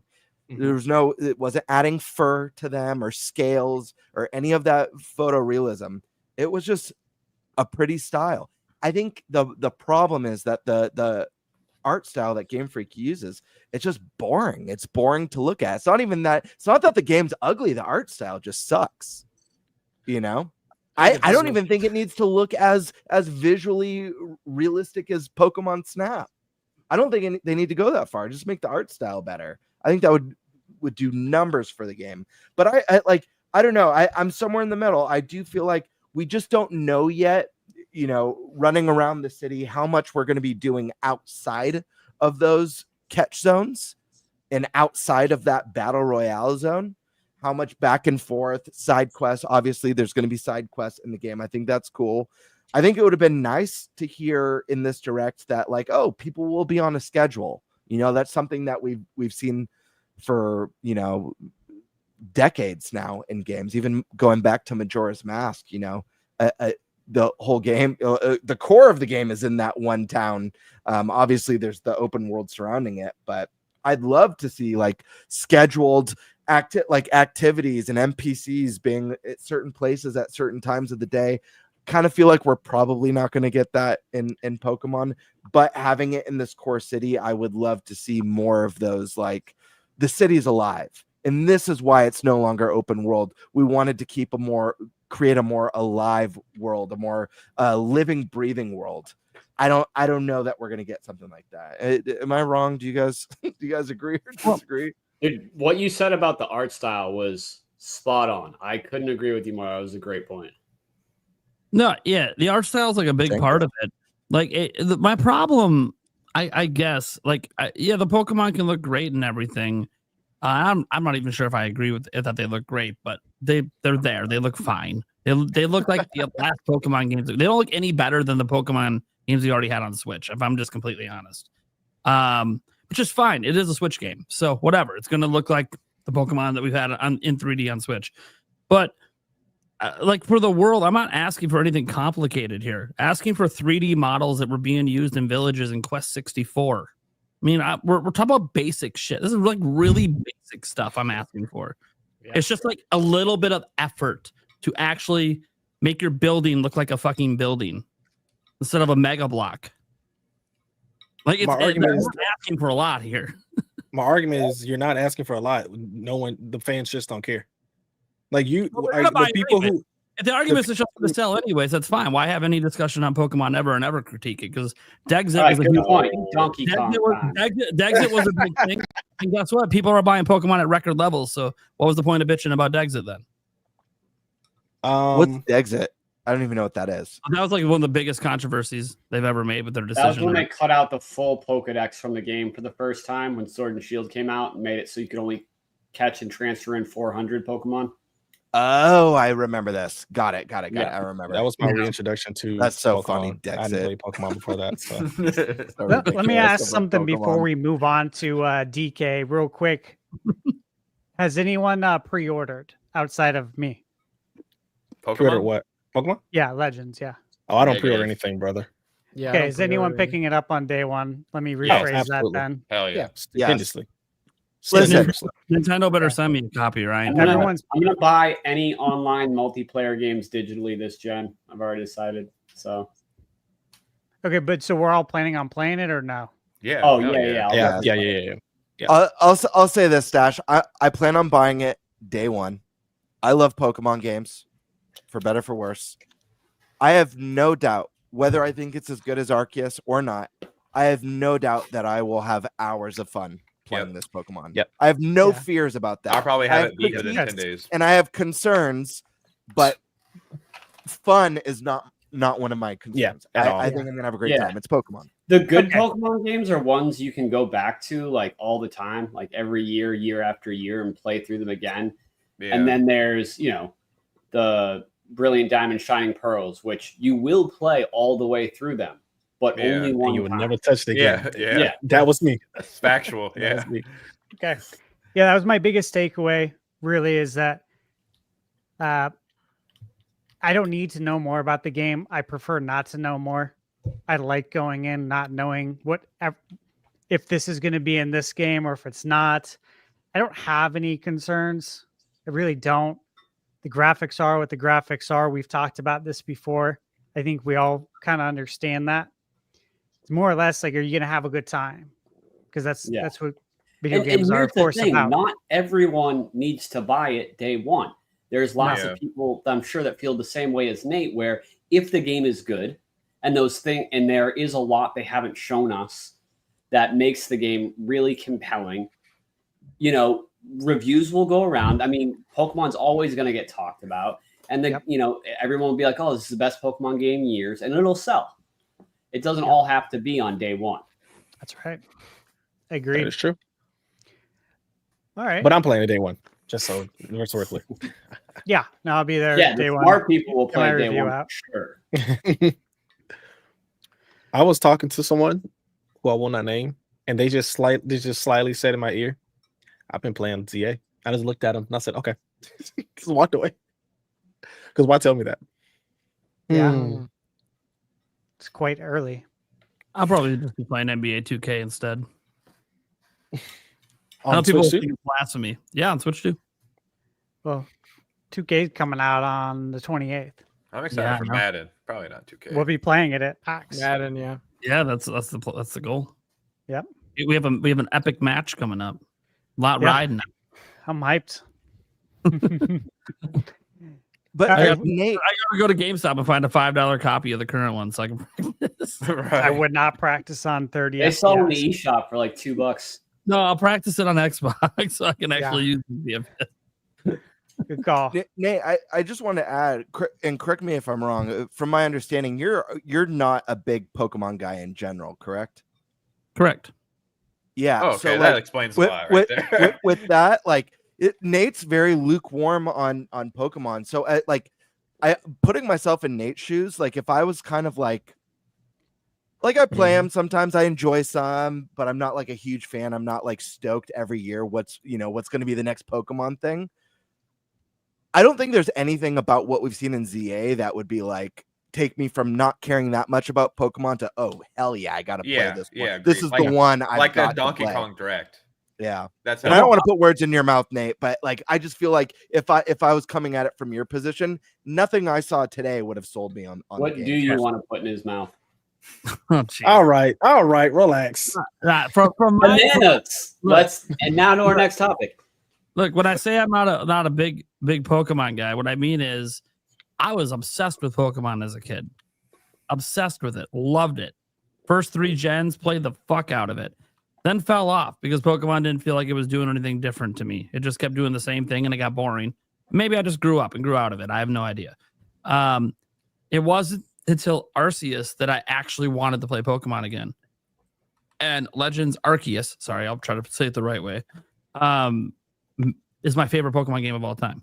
So needless to say, I tried Scarlet and Violet out, heavily disappointed. Enjoyed more of it than I thought I would, but still heavily disappointed. Needless to say, I was excited when they said a new Legends game was coming. So for me, coming from it's my favorite Pokemon game I've ever played, and I put hundreds of hours in, to now here's the next one, and now I have no interest. I don't know. I feel like yeah, I can mention the graphic stuff. It's not to me even about the graphics, like per se, like the literal textures and the lighting systems. Like I'm just saying, can we get something that's not Mega Blocks? And it's just one minor thing in a sea of the only thing that looks exciting is one thing they showed, and that was how some of the battles work with the dodging. That looks cool, but nothing else they've shown looks cool. It all looks like bullshit. I'm not excited about the catch zones. Not excited about the story, which admittedly they haven't told us that much about. They haven't told us jack shit about what we even do in the city. And maybe they're hiding stuff, and that's fine. There could be a lot of exciting stuff going on. You excited for Mega Dragonite? Mega Dragonite looks like shit. I don't know. Thank you. We can agree on that. Right. I love Dragonite. Yeah. And see, Dragonite, he's always been like kind of the derpy dragon Pokemon. He is the derpy we did not need to make it worse. Can his Mega have some love, man? Dude, I was hoping they'd have a new evolved form of Dragonair, like an alternate Dragonair. Yeah, that would have been sick. Dude, Dragonair and Dratini are rad looking. It's funny that they went derpy for Dragonite. Yeah, my big issue is I hate Mega Evolutions. Sorry, guys. And the reason why I hate them, fan of them either, is because like why not just give us something happens in the story and Pokemon's have achieved a 4th level evolution that's permanent. That would be I hate good. No, That's it's not. No, you don't want it to be permanent because No, then like Pokemon like Charizard don't have a use anymore. You'll never play with dude, them. we're getting Mega Evolutions for Pokemon when we still have Pokemon that don't have evolutions. They don't need evolution. That's balancing, buddy. That's how the game's balanced. It is. That's really how the game is balanced. Mega evolve one Pokemon on your team. Yeah, and so that's it. So 5 out of 6 of your Pokemon don't need to have Mega Evolution. Yeah. I just would like a fourth tier instead No, of you a don't. temporary. It's not Digimon. Come on. I just think Pokemon is one of those franchises where they have no incentive to like improve their game quality because it'll sell, and that sucks. It's the Bethesda effect where it's No, like they release janky games constantly, but they sell so fans It sucks care 'cause we've about seen- different things than what gamers do. Yeah, Because I sure. remember when I went to Pokemon Worlds last year and I was talking to different creators and I was like, "What other games do you play?" And they're like, "What do you mean?" And they're like, they're not even a gamer; they just like play Pokemon, which is disrespect. fine. Yeah, but it that's was a lot of crazy that because I was like, Pokemon. "Have you What I played find Astro crazy Bot?" about And they were like, "What's that?" I was like, "All right." What I Yeah. find crazy about this concept too, though, is obviously Pokemon sells incredibly well. There's no doubt about it. One of the most popular IPs out there. It's going to sell just because it's Pokemon. And you're right. I think a lot of like core Pokemon fans, they don't really play anything else. They just play Pokemon and they just care about the Pokemon. And as long as they feel happy, they're going to keep selling 10, 15, 20 million every time. But that's kind of the thing that I wish the Pokemon Company and Game Freak and stuff would learn from other franchises. So I'll just give it like I'll just use this as an example. Zelda used to never be able to sell more than 8 million copies at the peak. You were going to sell 4 million every time. That's your core audience. That's what you're serving. Then they decided to go beyond their core audience and try something big, experimental, giant open world, completely change the Zelda formula, throw it in the trash. And now it sells 20 to 30 million. Imagine if Pokemon gave a shit and would do things that appeal to more than just their core audience. It could be a 50 million seller every time. Like it feels like they're just leaving sales on the table despite it also being a really big seller because they won't go beyond their core. And that's why they Well, go I the think mobile the route. Though. problem there is that the Pokemon Company cares more about the other revenue outlets than the other game. avenues, Yeah, right. and the But- games don't. Really true. But here's what's frustrating about it. I think that's a great point, Nate. But what's frustrating is that Pokemon it's not just mainline Pokemon games. It's multiple pillars. They've got the mainline games. They've got Let's Go. They've got Legends. They've got the stadium stuff. There's so many multiple layers. It would be nice for them to make one of those pillars. If the mainline pillar is just supposed to be for the core Pokemon fans, not for gamers, then why can't the Legends be for both? Why is that just another pillar? Just Legends for that? To your credit, like look at Zelda. They release a billion things. You know, they do one thing every year, and they still make. Yeah, and theirs caters to a wide audience because But they have again, they have games like difference is Echoes they're of Nintendo Wisdom and this is the that Pokemon cater to a company. completely different market than Tears of the Kingdom, and they have their top-down Zeldas and they have their open world Zeldas, and then they've got their Warriors spin-off Zeldas. They've got their rhythm game Zeldas. So I don't know. There's a lot of Zelda. There's a lot of Pokemon spin-off games. I mean, like a lot of them. But like right now, a lot of the biggest ones are on mobile, which makes sense because that's where a lot of kids are. So you're gonna go to where the kids are playing. Were you here when we were talking about that earlier, Nate? Yeah, I was. Oh, okay. Yeah. I wasn't. So to me, it's just like for me, it's all about just. I'm not saying abandon the core. No, never. I'm just saying that I feel like Pokemon could be so much bigger than it really is if they cared to make it bigger than it really is. And that means caring about other things beyond what the core does. You give the core what they want, but then care about what everyone else wants. Like I always think about how many fans has Pokemon lost over the years compared to how many they still have and how many would come back. Well, they target kids heavily. Yes, they do. They're one of the main, like, I know it's Pokemon coming. They're one of the main Nintendo ones that chooses to continue to focus on kids over adults because a lot of them are shifting the other way, but not Pokemon. Yep. Would have been interesting if that one survey they did out in Japan would have included Pokemon in it just to see what the average player age was. Which technically, if they keep going after the younger audience, that would grow it faster than going after like existing fans because more of them are born every year and more. Well, yeah. But this is my point: is like if Pokemon sales aren't really like nothing's ever sold better than Gen 1, you can kind of argue that the base either hasn't grown and it's the same base from back then, or if it is growing, it's losing fans on the other side. So it's continuing to add new fans, but losing fans on the back end. I don't think that's true. I think that there are more eyes on Pokemon than ever because I go to the live events and I see kids. I see people who grew up with Pokemon. I see Sure. people who got into Pokemon two years ago. I fell off after Gen 4 and I got back in Gen 8. And now they've gotten revenue from me. I think so. you're right, but I think kids is What? more of its audience. I mean, it's always been kids because like back when it existed, adults like when it first came out, adults didn't care. And now we're like those kids that are adults that are kind of getting a little left behind with how easy and simple they make stuff. You know? Yeah. My But, point wasn't that adults don't play Pokemon. Like, there's obviously there are a bunch of adults on this show that have all played Pokemon. Like, I'm adults not saying play Pokemon. But my point was like, yes, there are kids playing Pokemon, but I do think there's a lot of adults that have fallen off of Pokemon as well. But I think if you get more new kids, it offsets. You still have a net positive. Yeah, that's why adults you lose. my point was you can make a game that just actually appeals to all of them, and you could have the best selling game ever. You can't, because what game appeals to kids and appeals to adults? My son doesn't care about Tears of the Kingdom or Breath of the Wild. He cares about Donkey Kong Bonanza because I hyped it up, and he cares about Pokemon Let's Go because he played it and he said this is a fun game. That's what I'm trying to say. What other games did your kid play? Anything else? Honestly, it's just that Mario Kart. Mario Kart. He's played what's the one? Bowser's Fury. The other side. He didn't play Bowser's Fury. 3D World. Side. Yeah, 3D World. He's played that. Yeah. Sure. I have a lot of friends with kids like in the 5 to 10 range, and like all they talk about is like Mr. Beast and like Pokemon. They don't care about like anything or Fortnite. That's another big one. But Fortnite, that's like it. Imagine if Pokemon did a collab with Roblox Fortnite. occasionally.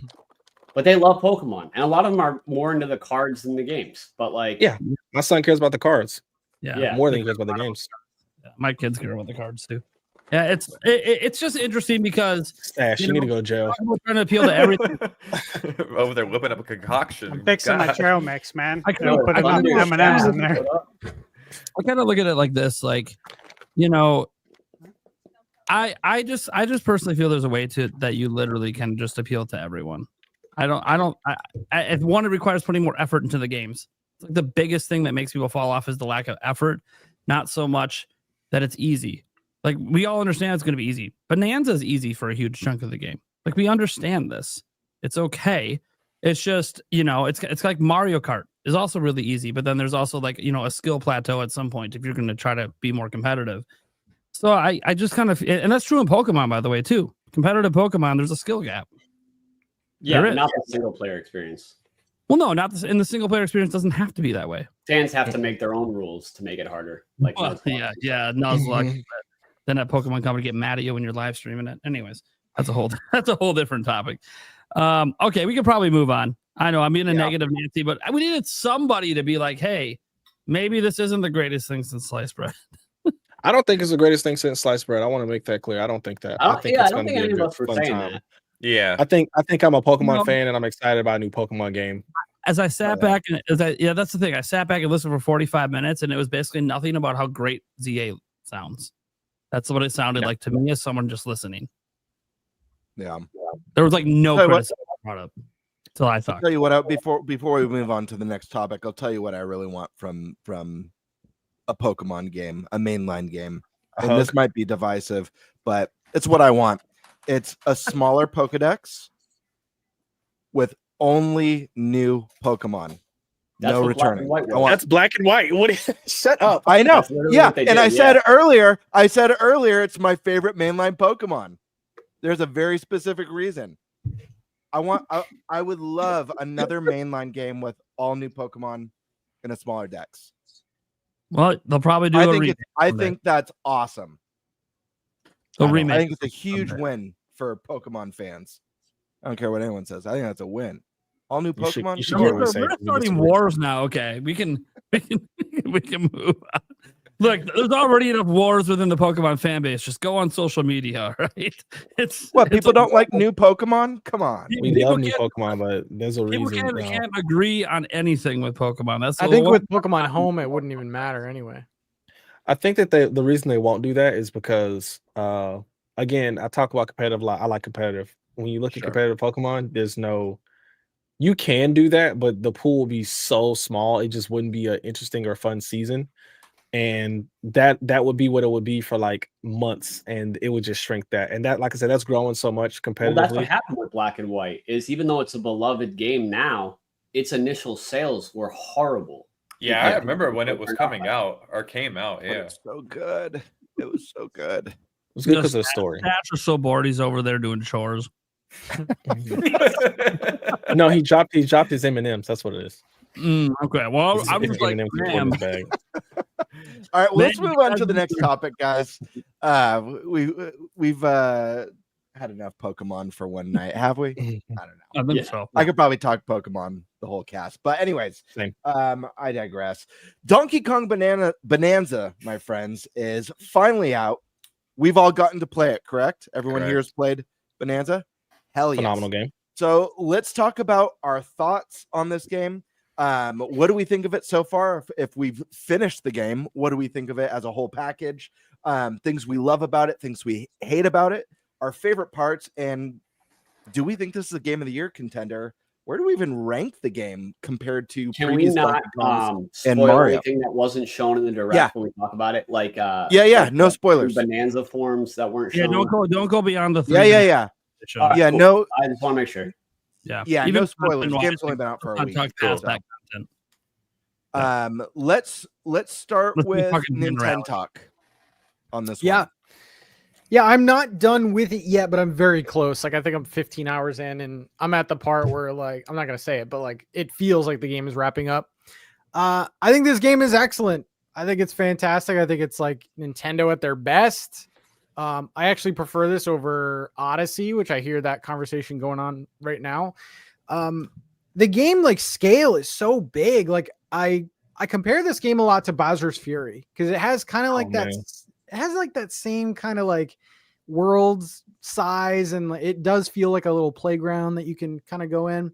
But yeah, it's just super addicting to like dig everywhere and stuff like that. My only complaint really is the camera, but at the same time, like, there's so much going on with that game that I can kind of give that a pass because you're in a 3D platformer, you're digging. Nintendo doesn't want you to see the items that are underground, of course. So you're going to get that weird like void on the side of your screen. Like, it looks ugly in some points. Well, I'd argue they actually do kind of highlight the items that are underground when you're digging, but yeah, when you use your radar thing. Not even when you use your radar. If you like swing the camera around, yeah, you can see if it's close enough to you can see like caverns and stuff that you're probably actually not supposed to see. You see the floor. You can see how far you are from the floor and stuff. But I kind of like that. It makes finding secrets a little easier. It's janky. It's cute.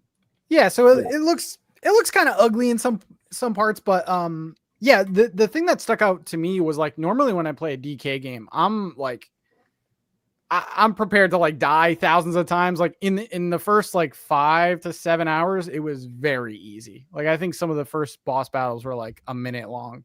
So although they looked cool, are a joke for sure. Yeah, the first few are a joke. But yeah, I'm loving the game. I think this is a great game. I do disagree with the people that say that this should have been the launch game, though. I don't think I also disagree. Yeah, because like they played it. You got to play it safe. You got to get people to the Switch 2. What better to do it than Mario Kart? Right. You know, Donkey Kong's great, but it's a tough sell for like a new concept to people. Yeah, so. yeah, agree. I had a friend who she texted me today and she was like, "Hey, do you like the new Donkey Kong game?" I say it's really good. She's like, "Well, I don't know. It looks too chaotic. It looks too much." Now she is a Pokemon fan, so let's relax on her. But she did say it was like a lot, and she was like, "It looks like it's just way too much." But we played Mario Kart several times online together, so clearly Mario Kart was the safe option, and that's something I'm going to talk about in my video because I wanted to review Donkey Kong, but like by the time I get around to it, everyone's going to have a review out, so I have to come up with a different angle. But I think probably wasn't used to all the textures in the game. Yeah. Look, I played Donkey Kong and I was like, wow. But yeah, I think that Donkey Kong Bonanza should not have been it was in the launch window, and I think that makes a lot of sense because if you look at what Nintendo's output is, we could talk about that later on, but their output for the rest of the year is stupid if you think about like a launch year or a launch frame. And DK hitting hard like this, like if Nintendo put nothing else major AAA out for the rest of the year, people still be like, this is a great year. They got Mario Kart and Donkey Kong, and then we look at what they're actually putting out with Metroid 4, ZA, and other games like that. Yeah, it's gonna be crazy. And Kirby counts. So when it gets the game of the year nod, just don't act weird about it. Did anyone here beat it yet? DK? Yeah. No, I'm Nope. about 12 hours in. And I don't want to. I know it's one of those things where it's like the end at 15 hours because I'm like 20 hours in and I only have like the second like Kong Bananza online. Wow. I've just been like Oh, going. wow. I'm not like 100%ing it, but I'm like 90%ing most of the stuff. Yeah. But just purely by exploration. I'm not trying to get 90%. it's one of those playing the things where same you exact accidentally way. finish it. Yeah, you accidentally 100% it, but you're not trying to. You just do like Breath of the Wild. We didn't mean to. We was just like looking at everything. And Yeah, then, exactly. it's I'm like just that. like taking my time, but like not going past my point of enjoyment. I'm not making any of it a chore. I'm just like exploring around, doing what I want to do, and then when I'm like, all right, I'm ready for the next one, then I go to the next area. You know what I mean? Yeah. Yep. Same. I'm gonna. Same. I was doing some of the challenge stages. Like, if I get a little too frustrated, I'm like, why am I even getting frustrated? Let me just go do. There's so much to do. Yeah. Like I love the hidden bananas on the challenge stages. They're Those so are cool. not the most fun for me. Yeah. Does anyone know what the snow cone one is? Because I couldn't find it. And I did for like 30 minutes. I don't think I got there yet. No, Okay. I've done a really You're- good job you're avoiding there. any spoilers too. So Yeah. I don't I'm even know what surprised you're that talking the about. other forums didn't. I didn't even see them leaked. I was like purely Which is surprised. crazy. I haven't seen anybody on Twitter do that. Yeah, I just Yeah. got I was the in final someone's form, I stream who think. was marathon again, and I saw it. Oh, they leaked. It just. I didn't see them. That's the thing is we're in a new gem. You can't emulate it yet. So the leaks, you have to basically want them. Mm.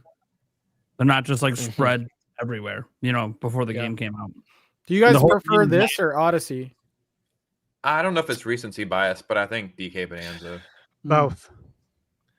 I'm never gonna finished say Odyssey. this. Just because Odyssey it's a fantastic game, but it's like it's 3D Mario at its best. You know what I mean? But so is Galaxy, and See, I mean, I didn't get hooked in by Odyssey. I couldn't. I never finished it, and it was not like it was like so bad that I couldn't finish it. There was just other stuff happening, and I just put it down, and never came back to it. But I think Galaxy was like better than Odyssey. Like it had like its hooks in it from the beginning. Super Mario Sunshine is my favorite Mario game, and I've beat Same. it Ooh. a million times. That's a Odyssey is tough just one. a great game, but I'm not like Love. wanting to go back to it. Mhm. DK Bonanza, I'm truly addicted to this game. So Yeah. Odyssey's my favorite Mario game. I don't know if I can put Bonanza ahead of it yet, but it's also because I haven't finished the game. Like I've done everything in Odyssey. I haven't done everything in DK yet, so I don't know. What I can say is the gameplay variety feels much grander so far than Odyssey felt at the point that I was in Odyssey.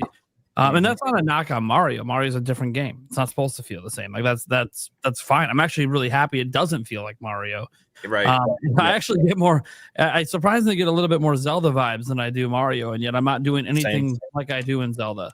So it's kind of crazy how they found a way to like kind of mash these different things together, but then also The it feels shrines. different. It reminds me of the That's shrines. what it feels like shrines. Yeah. Challenge areas, I feel like the shrines, but then you go into it and you're like, this is almost nothing like that because everyone's different. There's no two that are even the battle ones. They're completely different battles every time. Yep. Like, Yeah. I love it. Like it and there's just a lot of variety. Like you can platform as much as you want or as little as you want. It's like a cross between an action adventure game and a 3D platformer, and it's crazy good. I mean, you can even argue maybe a little bit across an RPG mechanics with the upgrades you can do. Yeah. Like they crossed all these different things together, and it works so brilliantly. And what's really cool is when you also have those RPG mechanics where you're building out your character tree, everyone's going to do it different.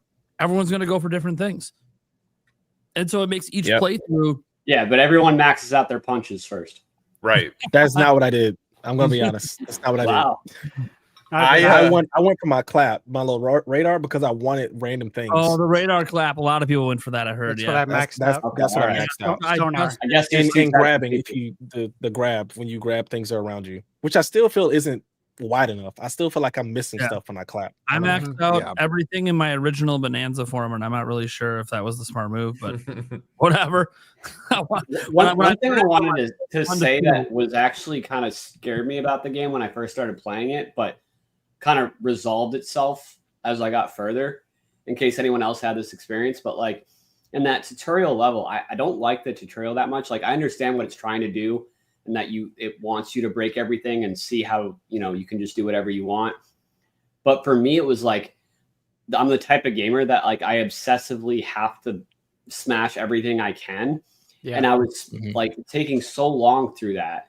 And I was like, I wasn't necessarily doing it because I was having fun, but more because I felt like I needed to do more. Didn't want to miss anything. Exactly. And then like I realized I'm only, 3% of my way through the level. I can't do the whole game like this. I actually didn't like it.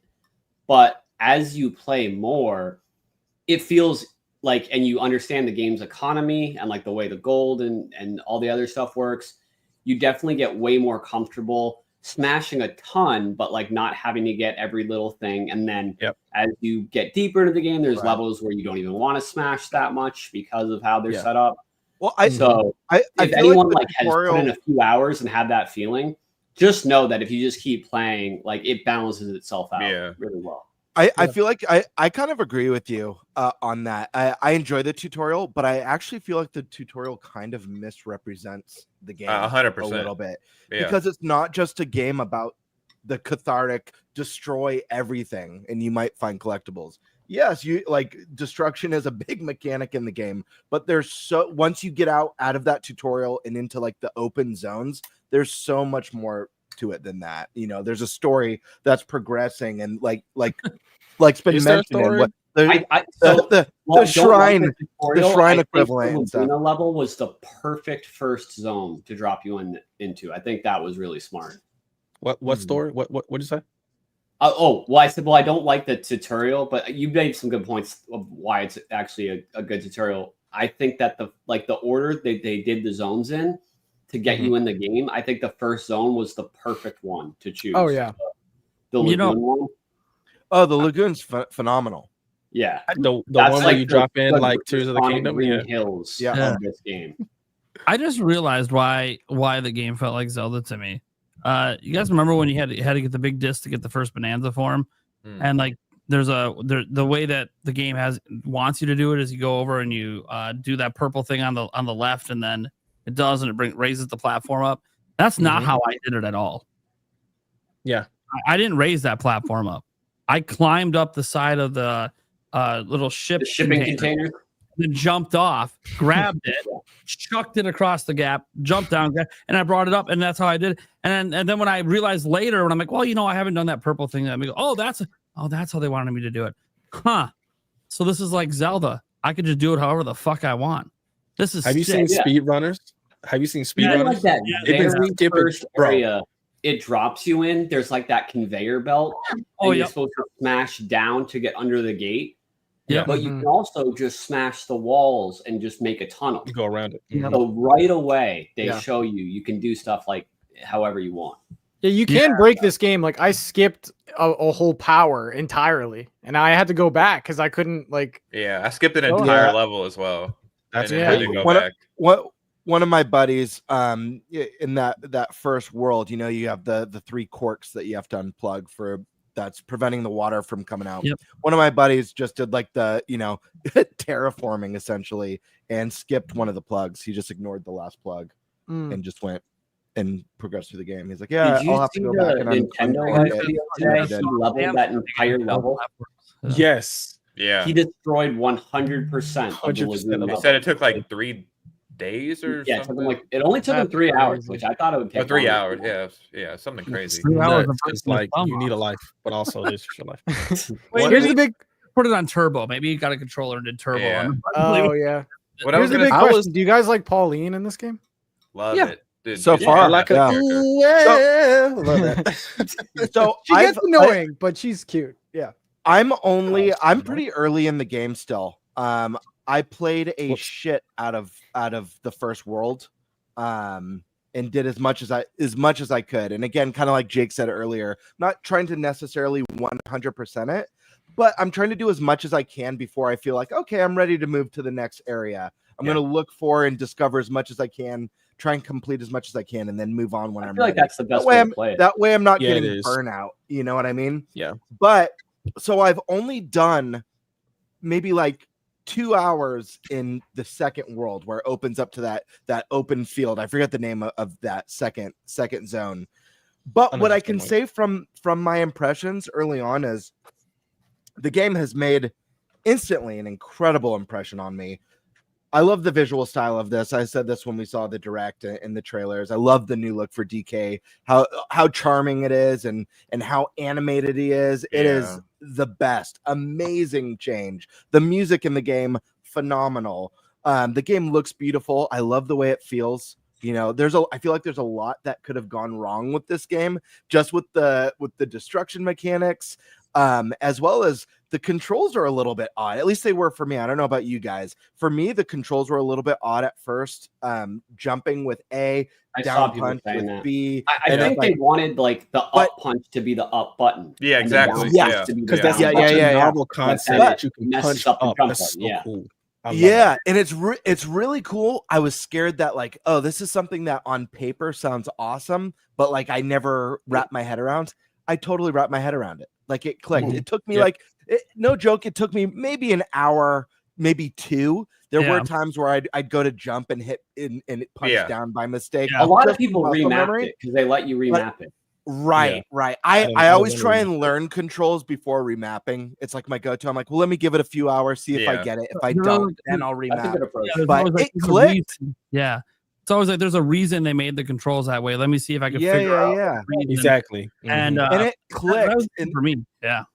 Yeah, and for me that speaks volumes because there are plenty of games where I'm like, man, this could have controlled way better. So I've been loving my time with it. The world's beautiful. I love the characters. I love the setup. I love the dynamic between DK and Pauline. It's super cute. Having a voice acted character as your partner just adds to that sense of immersion and charm.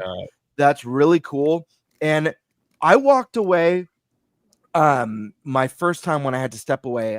I think I sunk 3 hours my first session before I had to walk away, thinking about the game and how much I can't wait to get back in there and play more. But then playing that first zone and all the different layers to it, you know, I think it was like 3 or 4 layers in that first zone, which is so cool. I'm like, this is so, I don't know, it's just so rad. And I honestly, I can't speak for long term. Well, I'll have a final say when I get to the end of the game, when I finish the game. Early impressions, I'm more impressed with this so far than Mario Odyssey, just from early impressions. Mario Odyssey is a very special game. New Donk City is one of my favorite Mario worlds. Man, when you do that parade, when you do that parade level, and it's all the throwbacks to classic Mario, and it's blasting the music and fireworks are going off, and you're just like, that's one of the best missions I've ever done in a platformer ever. I don't know if this game will hit those heights, but as far as early impressions go, when I think of my first 3 hours in this versus my first 3 hours, or I've probably put about 6 hours in Bananza now, maybe 7. This is a really strong impression. I don't know how it progresses, but right now, this is probably the best early impression I've had on a 3D platformer since maybe Mario Galaxy 2, which is my favorite of all time. See, oh, go ahead. You have to say something. Oh, I was gonna say, I want to say, I'm sorry. We all want to talk. It's Bananza. Yeah. Bonanza. I just want to say this is a free for all today. What the game does really well is that, so the way I look at it is like Mario Odyssey, I beat on my brother. I have my brother's cartridge and I beat it, and I never rebought it. There are several games. My brother had a Switch before I bought a Switch. There are several games like Mario Kart 8 Deluxe. I rebought that because I wanted to play that. I did not do that with Mario Odyssey. I can see myself losing my Nintendo Switch 2 or whatever the hell happens, and then getting another one. Like, I have to get Donkey Kong Bananza again. Sure. It's that type of game. It's kind of like my Mega Man Battle Network. Like, not everyone cares about Mega Man Battle Network, but like, I do. Battle Network's awesome. I care about it. It's awesome. I love that game. But I wanted to rebuy that game. Please. But I wanted to rebuy that game, and I think that if they do that, I don't know if my kids will feel that way in the future when the Switch 4 is out, and they're like, man, what about that Donkey Kong game, and Nintendo drops a remastered or something like that. But I feel like it's that type of game, and Mario Odyssey was a great game, but it wasn't like that game for me personally.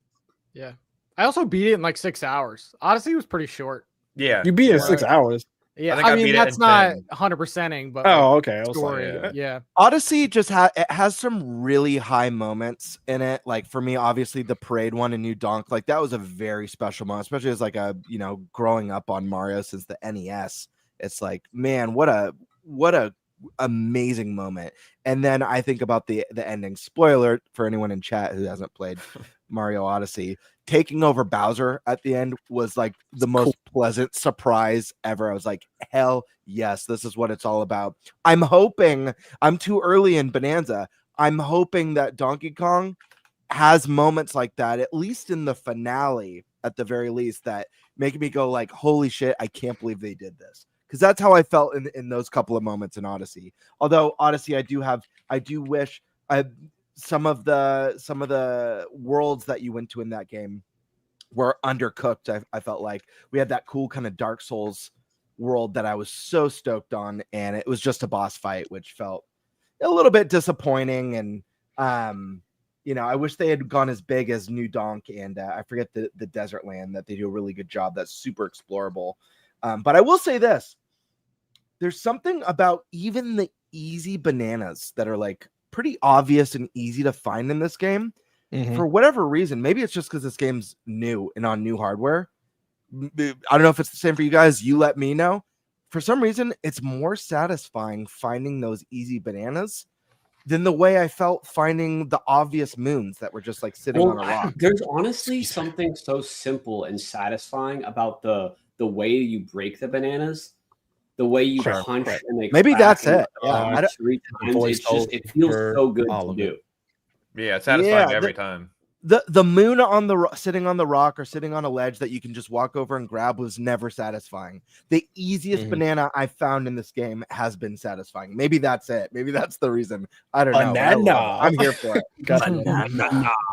What I was gonna say though earlier is I might be different, but when Mario Odyssey was coming out, it was something I knew I was going to get day one. It's a new Mario game. I was excited. Before Donkey Kong Bonanza came out, I was telling my subscribers, my community, I was like, it looks cool. I don't know if I'm going to get it day one. I probably will, but I don't really care that much. Mm-hmm. Once I seen the Donkey Kong Direct, as soon as that was over, I was like, holy shit, I got to get this game immediately.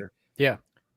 It's still early. I haven't beat the game, and could be a reach, but I think Donkey Kong Bonanza is a top 5 Nintendo game of all time. I think it feels like 30 or 40 years of Nintendo, the weird, the wacky, the everything, the innovation all coming together in one game. And a weird experience that I have with it is, do you guys remember when you were a little kid and you would drive down the street and everybody would do that dumbass thing where you make your fingers run on the side of the car? You're like, oh, I'm running really fast, right? Yeah. I wasn't a little kid last Tuesday. I've been skateboarding my entire life, so I kind of do the same thing. I'll drive down the street and I'll look at stair sets and I'm like, oh, I can skateboard on that. I can do this. I can do that. I do it everywhere I go. I look at stair sets. I look at ledges. I look at rails. I look at everything that way. The other day, I was driving to Walmart with my daughters and I was looking and I was acting like I was picking up a piece of something and smashing through stuff. And they just looked at me like, what are you doing? And I was mimicking DK Bonanza, like picking up terrain, smashing through a bunch of shit. And then I realized the game had like affected me in a way to where I'm thinking about it, not just thinking about the game, but I'm like, I don't even know how to explain it. It's like a part of me now. There's just like a bunch of fucked up bananas. Yeah. I'm just like, like you can't tell me all of y'all haven't looked at bananas and been like, oh, banana. Like every single person's looked at bananas. Brother, I went to the store and bought some bananas. My kids are like, we need bananas, Dad. I'm like, let's go. It's in this. It's like, Dad, fifth time this week. It's a part of everything now. It's so crazy. I'm glad the game is reviewing so well because it's definitely the type of game where you can take some of the glitches and stuff that happens out of context and make it look like a buggy mess. Yeah, and that's what people are doing too. Like Scarlet and Violet and stuff. And it's not getting that treatment, which I think is really good. The thing is, it does have some issues and some stuff that's like 5 out of 10. Right. But like, there's certain gameplay mechanics that it does that it couldn't do if the camera wasn't wonky. Like it wouldn't make sense. 100%. And at the end of the day, like how fun a game is like you take all those like maybe low score things and you combine it with all the high fun things and combine it to see if it's worth it. And I think that's for me, it ends up as like a little more than a 9 out of 10, which is right where it's reviewing with critics and users as well. Yeah.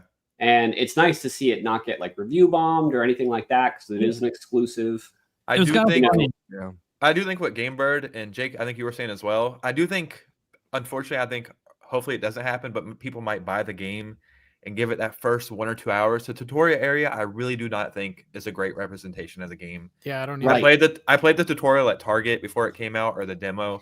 I was like, okay, this is cool. And then I did it again when I got the game. The first hour, I was like, this is fun. And again, it's not like it's not fun. It's not fun, tool. but yeah, it wasn't giving me the feeling I got with the Direct when I was watching that until you get to that first real you do layer. need a little bit of time with it. Not too much. You don't have to, it's not too much. The first 20 hours. It's like, no, just go to the next zone. It's not like Breath of the Wild's tutorial where it's like one of the greatest tutorials of all time. Yeah, it's like, it's the best tutorial. Yeah. This is more like this is fun, but this is what the game is. It might also be because there's no like bright colors and it's dark and you're underground and you're like, where's the pizzazz or whatever? And he has on clothes. Like we didn't want that. Yeah, the first zone is so much more colorful. Like so much. Yeah. It's got the Nintendo whimsy to it. I was gonna ask you because I've never played Astrobot, and Astrobot won Game of the Year. Oh my god, it's so damn good. How does it compare to that though? I'm a Nintendo channel, and I think it's better than a majority of Mario games. Mario Sunshine with Flood. Yeah. And so it's kind of more like that. I would say it's a better game than that. I don't want to. Actually, that won Game of the Year, right? It did. And it rightfully did. Yeah. Like 93 on Metacritic. It was great. So good. I'm gonna be honest. I like DK Bananza more than that. Yeah, I say everyone should play both games. Yeah. Play all of them. It's a great time for platformers.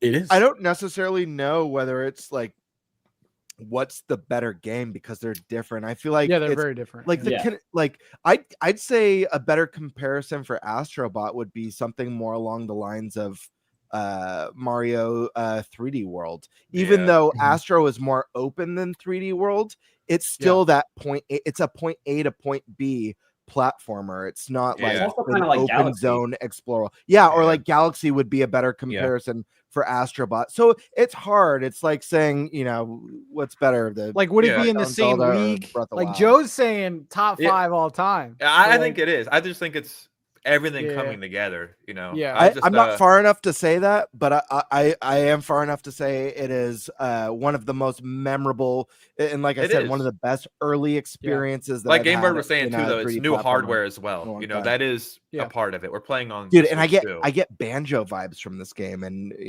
for sure. I'm a hardcore banjo fan. It's my favorite 3D platformer of all time. I think there's Microsoft just needs to go ahead and donate Rare back to Nintendo. There's Banjo, there's Astrobot, there's even Spider-Man. The way you have Spider-Man hands that can just go up anything. Like they've just taken good things from like some of the best things from so many different games. That's what I'm saying. It's like 4 decades feel of like Nintendo. a hodgepodge. It feels like its own thing. Mm-hmm. And they did a really good job with that. I like the interview when they were saying Shigeru Miyamoto he kept coming in and testing the game, and he would only stay in one area. Like he wouldn't try to progress. He just wanted to smash everything. And they're like, okay, we have something here. Like what makes this game so special is there's no 3D platformer like it. If there is, I haven't played it. It's a very unique experience. It's not just a destructible playground, but that is an element that it's just another element that caters to all the other mechanics and the puzzles and like that Zelda likeness of it, where you don't necessarily have to do it the way it's designed. You can actually fudge it, and that's okay too, because as long as you're having fun, that's all that matters. And the game doesn't break when you do it. That's remarkable, which is crazy. So Nate, does it have a chance for Game of the Year? Great question. I mean, Expedition 33 is one of my favorite games of all time, and I still haven't played it. I'm not gonna lie. But that game, we were talking earlier about, or I was talking earlier about how there's some 5 out of 10 stuff, there's some 10 out of 10 stuff. You got to put it all together and find out like where it all combines, what it makes. And for Expedition 33, it was almost all 10 out of 10 stuff. And the story is something that we don't even come close to in 99% of games today. And that alone makes it pretty far up there, but the fact that the gameplay and the exploration is all really great. For me, I hope Donkey Kong gets nominated. That would be cool. I think it's 100% getting nominated. Yeah, 100%. But yeah, I don't think it should win over Expedition. What other contenders do we have right now? We have Kingdom Come Deliverance, right? And Death Stranding. Death Stranding 2 as well. 2. And Split Fiction's great. Here's the thing. Both critics and fans love when big game series reinvent themselves. Yeah. And almost every big game that I could think of that's reinvented, think Mario, Zelda, God of War. Anytime this happens, they're always nominees all the time. Mm-hmm. So I think good. It rightfully should be. Yeah. I think it should get the nod. I think it should get the nod, but what if Metroid Prime 4 comes out and that's a 91 on Metacritic? Are we gonna I think Metroid Prime 4 is a harder sell for a lot of people. It's you think it's a hard? I guess, not like that. Like I can give Donkey Kong Bonanza to an 8-year-old right now, and they're gonna be like, "All right, I just smashed it. I got Metroid's it." Niche. Metroid Prime 4 is niche. But game of the year is not always necessarily. You're talking about game of the year. That's my game of the year. You know what I mean? Yeah. That can be a niche game. I mean, Odyssey and Breath of the Wild were both nominated. Thunderstash, didn't you play it at the Switch 2 event thing before Metroid Prime 4? You played it? Yeah, I played it. What any first impressions? Game of the any? Of course, yeah. I made a video on it. Absolutely love it. Excellent. I love the mouse. Go watch the video if you want my thoughts. Right? It's like, dude, I got you. If you pay me. The mouse Joy-Con controls are amazing, and as soon as I use those controls, it immediately clicked. I turned around to my lady that was recording, and I said, "This is why Prime 2 and 3 haven't come out yet. They're all going to use the mouse Joy-Con controls because it is the evolution of the Wiimote controls in Trilogy." Revolution. Yeah, see, I just wonder if all that's going to play into real quick. Game of the Year or whatever, or how people rate these games when they come out. Well, with Metroid, as always, I think it's going to critically do very well. Sales-wise, no, yeah. What did Metroid Prime 1 remastered sell? 2 or 3 million, 4 million, something like that. 4 or 5, I think. 4 or 5. So, wow, that's actually not bad. If it did not 5. It's like 4, right? 1.5 million. Yeah, so I'm thinking Metroid Prime 4. Yeah, no, it did not outsell Metroid Dread. Metroid Dread is the number one seller. Oh yeah, that's what I'm thinking. Metroid Dread. Far. My bad. Yeah, Metroid Dread sold just north of 3 million. Yeah, so what is Metroid Prime 4? If we're lucky, 6. I could see if they're only going to give one slot. Oh wait, sorry, Nate. I just realized you've been raising your hand. Oh, take it away, bro. It's like halfway cut off. He's just trying to. It was halfway cut off. Yeah. Yeah, the host would see it eventually. It's fine. They got my back. Yeah. So look, I'm not gonna give my overall thoughts on DK because the bottom line is, guys, I could do it on any of my other live streams. This gives me something to talk about. There's a lot you guys talk about that, but for game of the year, obviously your personal game of years are going to be whatever they are. Right? It can be anything. There's that one indie game that's like a 92 right now that has blue in its name. I haven't played it, but people love the hell out of that game. Blueprints. Cool. It's really good. Yeah, it's Blueprint. really good. And then there's also Silk Song supposed to come out. That might be some people's game. Ooh, that would be my game of the year. All right, never mind. Like there's a lot of haven't even played it yet. That'll be game of the year. That's my game of the year. Sorry. That being said, if we're just talking about the big show that Jeff Keighley puts on, well, yeah, Donkey Kong's going to be there, right? At least it feels like it. Like there's 6 games that get nominated. Usually one's an indie slot. The big question is obviously could DK, and let's say Metroid Prime traditionally reviews at a 94, 95. Like it potentially might be the highest rated game coming out this year. Not going to win game of the year over Expedition 33. That I think is probably going to run away with it this year. Potentially. I just even if Metroid Prime's rated higher, it won't matter because it's not going to be as popular as Expedition 33, which is popular with critics and fans alike. Yeah. And the culture too.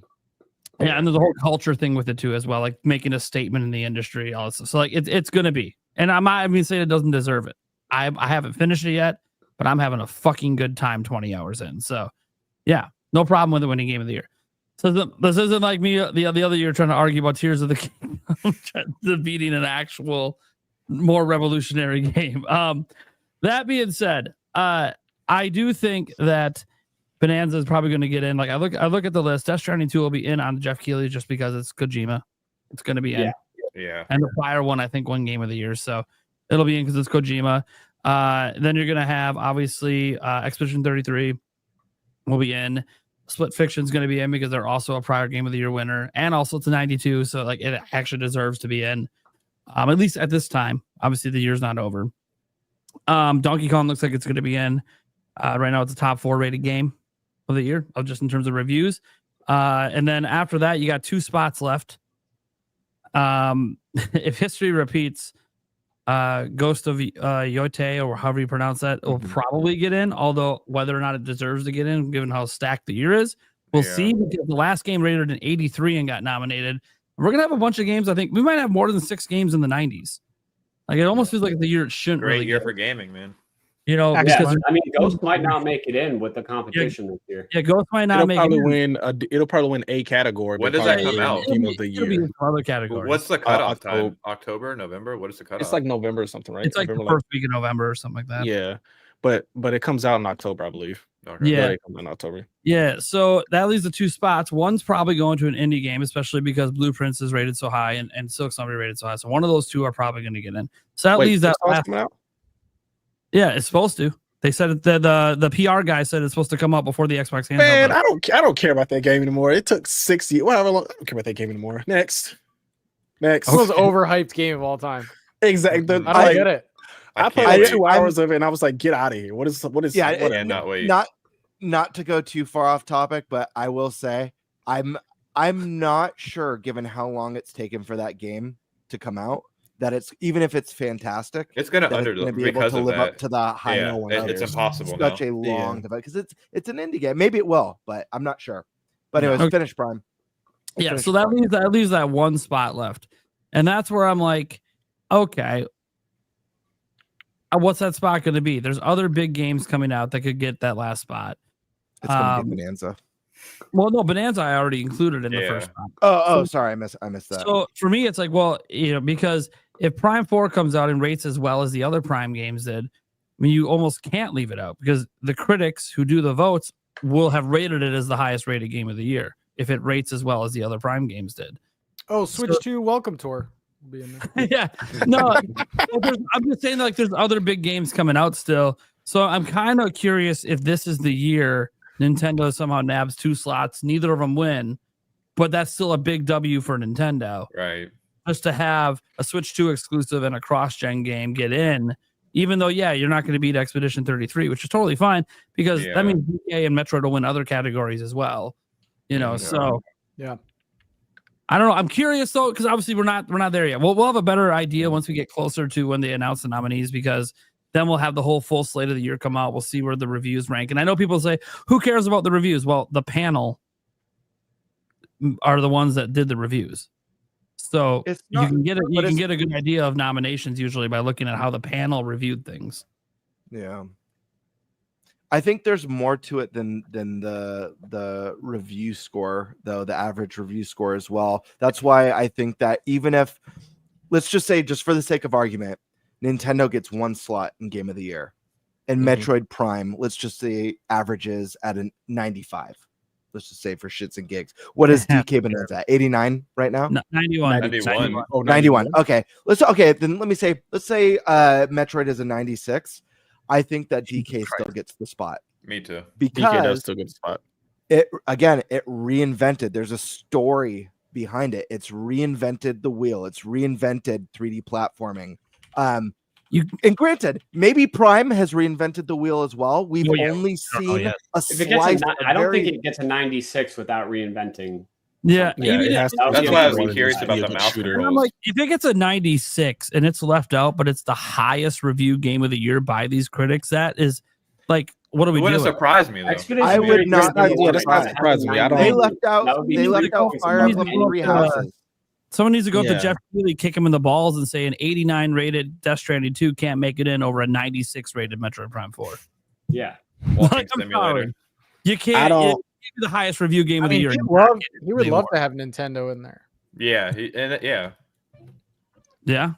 Yeah. I mean, that would be too. Like, if you include Metroid, Pokemon Legends is winning it all, boys. That would be one of those things that would be interesting, though. What if the debate ends up being between, hey, do you put Death Stranding 2 in at a 89 or a Metroid Prime 4 in at a 94? They're both sequels. Like, would Jeff Keighley and the crew there be like, hey, no, we got to put in the higher rated game and show that we don't have this bias to Kojima, that we're going to leave off a game that everyone thinks is so much better just because Kojima is a maestro of storytelling. Didn't Black Myth Wukong get nominated last year? I think so, yeah. And it was like an 86, right? Yep. Yeah. Yep. That's what I think I'm user saying. It's scores not. can get a lower Metacritic score in, like if the user scores are really high. I think that does play a factor. Yeah. Well, there's also factor, part but of story is a part. And it sold like 20 million copies too, or something like Yeah, that. it sold a lot. The story is a part of it, and I don't mean the narrative of the game. I mean like the story behind the game. Yeah, the pop cultural reference or the Black Myth Wukong is sitting at 81 right now. Got a great story. It was announced in 2017 and had to be rebooted halfway through to a completely different studio. That's an amazing story to have that game come out and get rated really high, considering all the turmoil that went through to get here. I want to see Expedition 33 win just to see the camera focus in on whatever Ubisoft executive is in attendance. That's going to be a special moment. You idiot. Dude, they should nominate Assassin's Creed just to have someone important there. Oh, I forgot about that game. Yeah, put shadows in there just so you can see the face of Yiz Gima just pissed off. Jeff would be awesome for that. Yeah, that would be hilarious. Okay, Shadows has an 82. Good talent. Got it. You're not worried about that. Oh god. Throw away money and get rid of your good talent. Anyways, no. So I don't know. Obviously, we'll have a bigger game of the year debate later in the year when we have all the final stuff out there. We will get what we think the final nominations are going to be, because who knows? We didn't expect Expedition 33 to come out of nowhere and be what it is. Maybe there's another surprise game coming. Right. That's going to hit us out of nowhere. We have no idea. The year's not over. It's going to get announced in that next direct. Hey, Rand, how's it going, buddy? Quick question. Do any of you guys actually play every game that's nominated? Like, whenever you finally get the nomination, do you go back and say, okay, I'm going to try all these games because they've been nominated for Game of the Year? Can't say I do. Okay. I play a lot of them. I've discovered games that like I really love just from like sometimes I'll like go and play them for a couple hours. Like Baldur's Gate 3 didn't click with me. I was like, screw this. But like Hades, I was like, oh, like I play them afterwards. Yeah. Yeah, I'll play games. I'll put them on my list. Yeah. Basically. Yeah. So like when I got to Hades, that game was incredible. So like Hades 2 is fun too. You should check it out. Yeah, Hades 2 is great. Hades is good. I have I'm addicted to playing tons of games. So anything that looks really good to me, I buy right away. So oftentimes I've played most of the nominees anyways. Occasionally, honestly, I don't know that Game Awards has ever swayed me, because usually I have an idea based off of just like following the story and whether it's development or trailers or game impressions. I'll have an idea of what's interesting to me and what I want to play. But I haven't I play tons of visual novels and a lot of like weird. I play tons of different puzzle games, RPGs, indies. So. You know, it's funny because like a little bit of everything. I don't think the average consumer, probably 95% of people, realistically can't play every game there, because some of them are huge games. Yeah. And like for the average like adult, like with a job, like they might play games throughout the year, but like a Kingdom Come Deliverance 2, and then like, you know, so like these huge games, like people like it'll take a whole year to get through them. And that's if they only play those 6 games. So unlike movies where everyone can, you know, they don't see all the average person, but it's easy to do so if you really you want. see a nomination, you can just go pop that movie in quick for one. Right. But like with games, it's like it's totally different. Like it's funny because we all fight each other about, oh, this should be Game of the Year, this, but the fact is 95% of us haven't played every single game on that list. Right. Yeah. What's crazy is like the nominations do get boosted in sales though. So like it happens every single year that like whoever gets nominated for Game of the Year does see a boost. Oh, interesting. Yeah. And whoever wins often gets a bigger boost. And I'll note that It Takes Two was one that, because it won Game of the Year, I decided I'd give it a try. Even though I kind of figured I would like it the whole time, it was just kind of on the back burner. Like maybe I'll try it out. And then it went from a maybe to, you know what? If it's beating these other games I love, maybe this really just is that good. And newsflash, it really is just that good. That game's Like, so no, good. not surprising to anyone. I think That's another why one that I think is one of the decided best to go in on platformers it too. modern. Yeah. I mean, let's just be out. The whole reason that I picked up Split Fiction on Switch 2 is because of how good It Takes Two was. By the way, not disappointed. Me and the wife having lots of fun in Split Fiction. Like, game rocks. So I I'm love like, how they always add something new to that game, like every level. Like It's every so level cool. almost feels like, it almost feels like it's a completely new game almost every level because of Exactly. all the sweet. Yeah. And it's not too long per level to where it gets stale, which is even more incredible that they added doesn't- something new an hour or two It after you doesn't start playing stuff. overwhelm you with the controls either. You know? Yeah. That's kind of like Donkey Kong. Like every time you get a new form, and even just every time you get a new terrain. Like the way the level's set up, it's always new. It always does feel like a palette cleanse when you go to the next round. Yeah, absolutely. Prime, I have a So, question for you.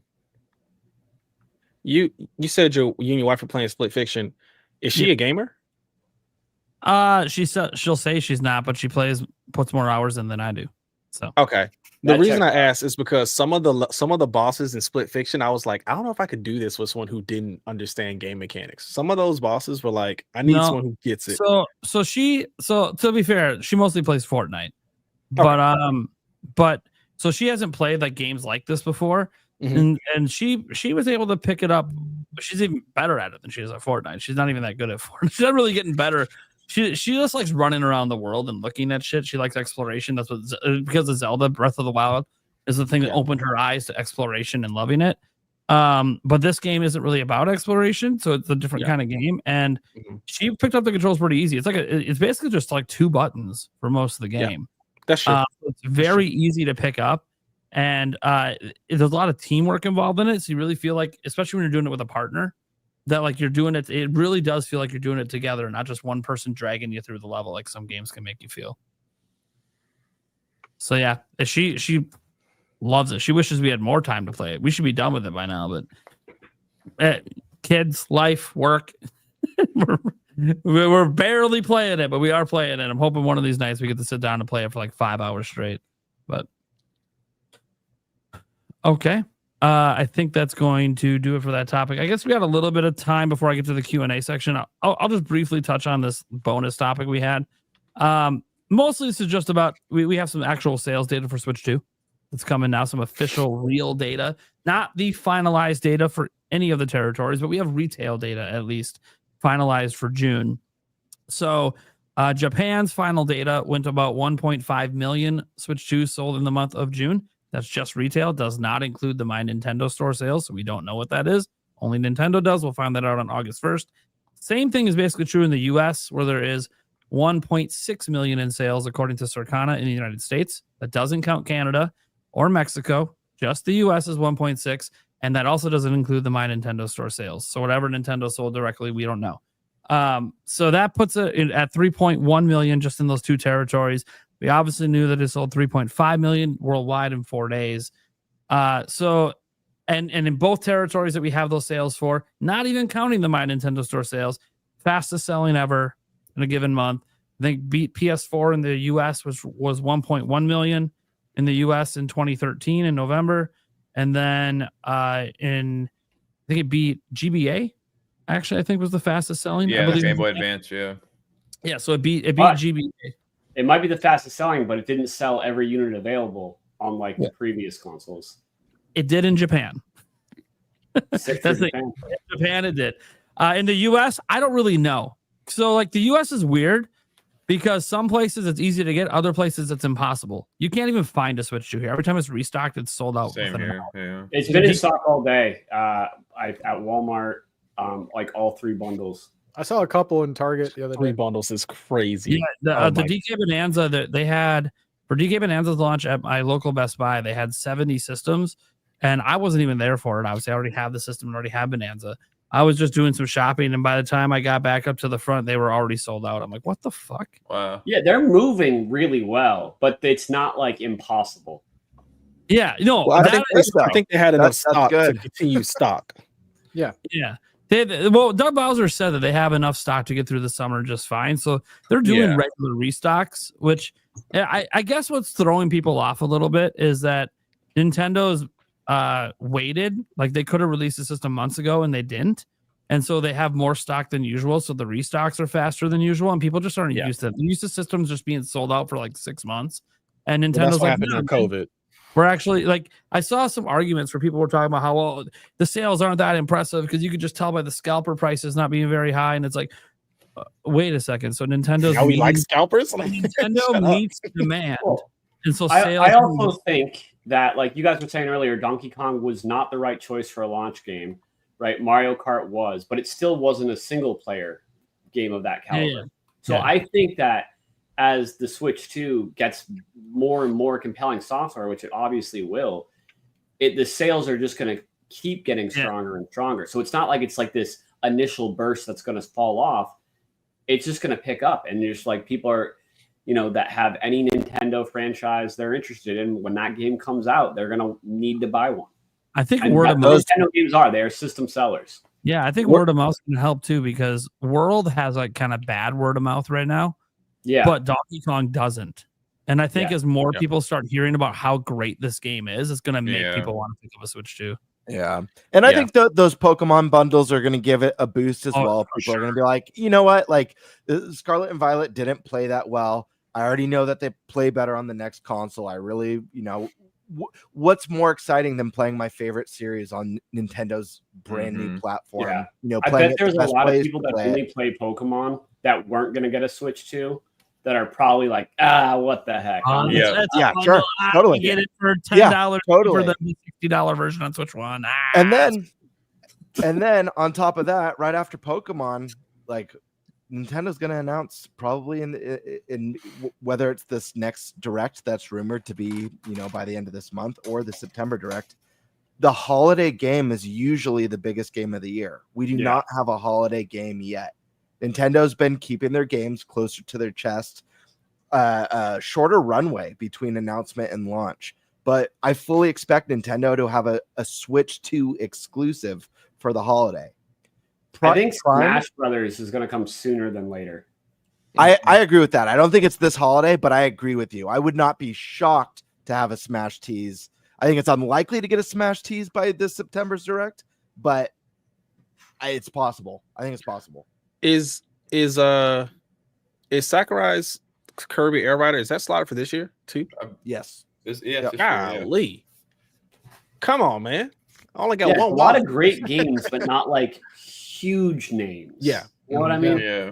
But that's really good for building up that really nice backlog. Oh yeah, they know what they're doing. The huge styles you can slot in. I mean, we also got Zelda Age of Imprisonment coming out. That's a Warriors game. It's not everyone's style. I love those games. Sure. So I will be playing that absolutely. So yeah, that's really interesting. That's really interesting. I didn't realize that was coming out this year too. Goodness. Yeah. Well, technically the Warriors one is winter, so it could be a January game. I think it's going to land in December. I think the new what is it, Age of Imprisonment, right? Mm-hmm. Yeah. Age of Imprisonment. Yeah, I think we'll land in December. I'm really excited. It looks great. It's going to be Zelda Warriors with a good frame rate. Finally, the story ties in as well. Yeah. They could do some DLC for Mario Kart. My boy Nintendo wants to say something about Animal Crossing right now. Oh, dude. Oh. I don't know if I is that the holiday game, Nintendo? No, it's no. No, I think it's next year. I think they do something similar with Tomodachi Life where they do tease it a little bit. I don't think it's coming out in winter because like Animal Crossing is kind of a weird game to play in the winter, so I don't think it makes sense. So I think they tease it. But I think. Do you think Animal Crossing even hits that hard because we're not like Animal Crossing blew up because of COVID? Mm-hmm. Because people wanted a coat. Like I've never liked Animal Crossing, so I still don't see the appeal of it. But I don't think Animal Crossing like goes that hard. I don't think it's going to do the 40 million that definitely not. The last one did. But you got to remember, even before that, New Leaf was a 10 million plus seller, so it's going to sell very well. It depends. Like if they give the casual gamers that really got obsessed with Animal Crossing, if they really brought in the things that they liked about it, like I could see it. But that's a game where you don't want to launch it till like 3 or 4 systems in, so the systems are easier for those casual gamers to get. And then it boosts. It's a huge bump in your system sales. I think we're selling the next Animal Crossing short, and I understand there like circumstances with COVID obviously was massive for that game in its sales. But you got to ask, there's two questions you got to ask. The first one is, did that just create tens of millions of new lifelong fans who are going to want to be there for the series going forward? And second, the other part is, and the second part that's really interesting is that Nintendo's added features with Switch 2. I'm talking the game chat and like the camera features. Like, think about like Animal Crossing just needs some innovative advancements. That's all it needs to take it to the next level on Switch 2. Well, I think they made a big mistake with the last one that if they make again will doom it, and that is to not have it be feature full and complete at launch. They need it feature. They need it feature full. But I think, like, listen, I'm generally against like games as service. But if they treat Animal Crossing a little bit more, not making it a full games as service with like paid for seasons and battle passes and all that crap that's usually tied to those, but if they make it a little bit more of like this like ongoing living breathing game that's really built on friends and community, it could explode. It could be a 50 million. The updates were huge for it. That was the main reason why. I agree. I think they need to keep DLC coming for it to stay relevant, but I also think it needs to have a lot of the stuff that they marketed as DLC. It needs to have at launch. And then there's other new things that need to be steadily streamed out. Because the base game of New Horizons was not good. There was like nothing in it. Nate? Okay. So back to you. I'm actually really glad this came up because I'm actually going to end up throwing it back to Pat for a moment because if you guys don't know, he's the resident Animal Crossing guy, co-host of the Slow Burn podcast, knows very well how much cozy games have really been blowing up, right? And Animal Crossing is like the de facto top, everyone plays that kind of game in that genre. So like I look at what Gamebird said about underselling it, and it's like, well, you know, the one before this one sold 11 million, but cozy games still weren't as big a deal back then as they are now. They're a bigger deal today than they've ever been. And this is like the big one that everyone knows about, and everyone plays, and everyone enjoys at least the base core of what Animal Crossing is in that community.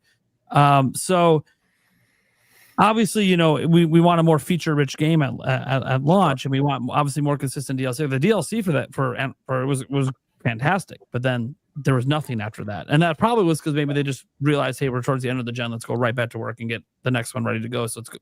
We can do constant content updates throughout Switch 2's gen. But I want to throw this over to Pat. Like, I'm curious about how well you think a new Animal Crossing. Let's say the rumors are true, and it is the big holiday game next year. This is pretty early in the gen, but also could be one of those DLC every year kind of games. Yeah. How well do you think it could possibly do? Because you're way more in tune with that audience than any of us here. Yeah, I think Animal Crossing is like probably the top game that is going to sell units. Like, you think of games that people buy consoles for, there's a whole audience that aren't like, they only play Animal Crossing, similar to Pokemon. You know, they only play Animal Crossing. And I know a lot of people that follow me that are like, I'm not getting a Switch 2 until they announce that. So I think it's honestly a no-brainer. It's not even if, it's when, you know. And I even think that a New Horizons Switch 2 version would, like a Switch 2 version game would hit, you know. Yeah. But I don't think it's going to sell as much as New Horizons, because I do think the pandemic definitely played a role in there. But I still think we're looking at like a 35 million seller. I think it's crazy. Yeah, that's massive. Do you think they're going to do a special edition Switch 2 for that? Oh yeah, 100%. Absolutely. Imagine that's next holiday and it's paired with Gen 10 Pokemon, and that if say Gen 10's only on Switch 2. I don't even know. You're not going to find Switch 2's next holiday. No, you're not. You literally won't be able to find them. Yeah. Damn. Yeah. So they created Animal Crossing's a little bit more evergreen with sales too there. So yeah. And I do think they should follow the same strategy where it's like a little light with content, because the monthly updates really kept people going. And yeah, that final 2.0 update, they just threw it all when they could have broken it up. But this could get the updates coming faster. Yeah. I had a video where I talked about this actually. I think Nintendo not only I think one of the main factors they're thinking of as they're releasing this games, we were talking about it, a lot of really high quality games like coming out like one after the other, but not very many of the huge names. And I think what they're doing is they don't want to sell out. They don't want it to be impossible to get. So they're they're putting out these good games, but letting the more hardcore fans have their chance. And then they'll put out some games like Animal Crossing or the next 3D Zelda, Gen 10 Pokemon when they're ready, when they know like, okay, all these people already have them. So if we announce this, we're going to get a huge sell, but not too much. Yeah. I think that's part of what they're doing. Yeah. I also wonder for like the people that only buy for Animal Crossing, it's like if they announce it next summer, they might just start buying Switch 2s right away. So they're going to worry about the holiday rush. Oh like as soon as they announce it, for sure. Yeah, so it'll be interesting to see how that happens. It's kind of crazy because you go before New Horizons, nobody was viewing Animal Crossing as a system selling kind of game. It's just that game you buy if you already have the system. No, now it's like that genre's gotten so big, it is a system seller, just like Pokemon, Zelda, Mario. It's crazy. Yeah, damn. I mean, seriously, you told me when I was playing Animal Crossing on GameCube that it would be what it is today. Holy shit, I would say bullshit. Yeah, I mean, I would argue it's like one of Nintendo's like top 4 IPs now. At this point. Yeah, it is. Yeah. I mean, you see all like the marketing thing. You see Isabelle. You'll see Isabelle there. Yeah, if the thing tops 20-30 million, that officially will solidify it as it's a big consistent seller now. Yeah, because Splatoon's up there now too, 15 million seller every time, but hasn't cracked that 20 yet, so we'll see. Like 8 Deluxe was the most selling game, but technically like the most selling original game. They should add Donkey Kong to Animal Crossing. They should add everything to it. They used to back then. Play NES games on it. No, that was sick back in the day, man. Mm-hmm. Put a little arcade cabinets in my home. Oh, awesome. Bring it back. Come on, Nintendo. Let's go. Bring that stuff back. All right. Let's go ahead and get to the super chat, guys. This is your chance. If you guys haven't super chatted in yet, it doesn't matter what channel you're watching on. Get those super chats in, get your questions or statements in, and we'll get the reaction of the whole crew here. Got to start with Janky Kong. I think it's appropriate given today's headline topic. Bring back Mario Hoops. Come on. Basketball season's coming up. What are we doing? I don't trust Mario sports games anymore. Neither do I. I need Mario Baseball back. I will say this. I enjoyed Mario Tennis Aces. The single player just needed to be I liked Aces a lot. Yeah. The gameplay was fantastic and the online tournament mode was great. Just that single player just I don't know what they just So it's been half a decade since you've enjoyed a Mario sports game is what I heard. Yes, the Mario Golf one that was a big letdown for me. It was a huge letdown. Although you know what? I fell off with Strikers. I enjoyed it at first, but then it just I don't know, something about it just didn't quite. Hey, GameCube one's on NSO now. You're all set. Right. Yeah, all right.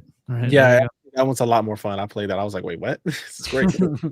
So speaking of Dexit, maybe this is why it was on my mind earlier when I brought it up. Demonic Brawler wants the National Pokedex back.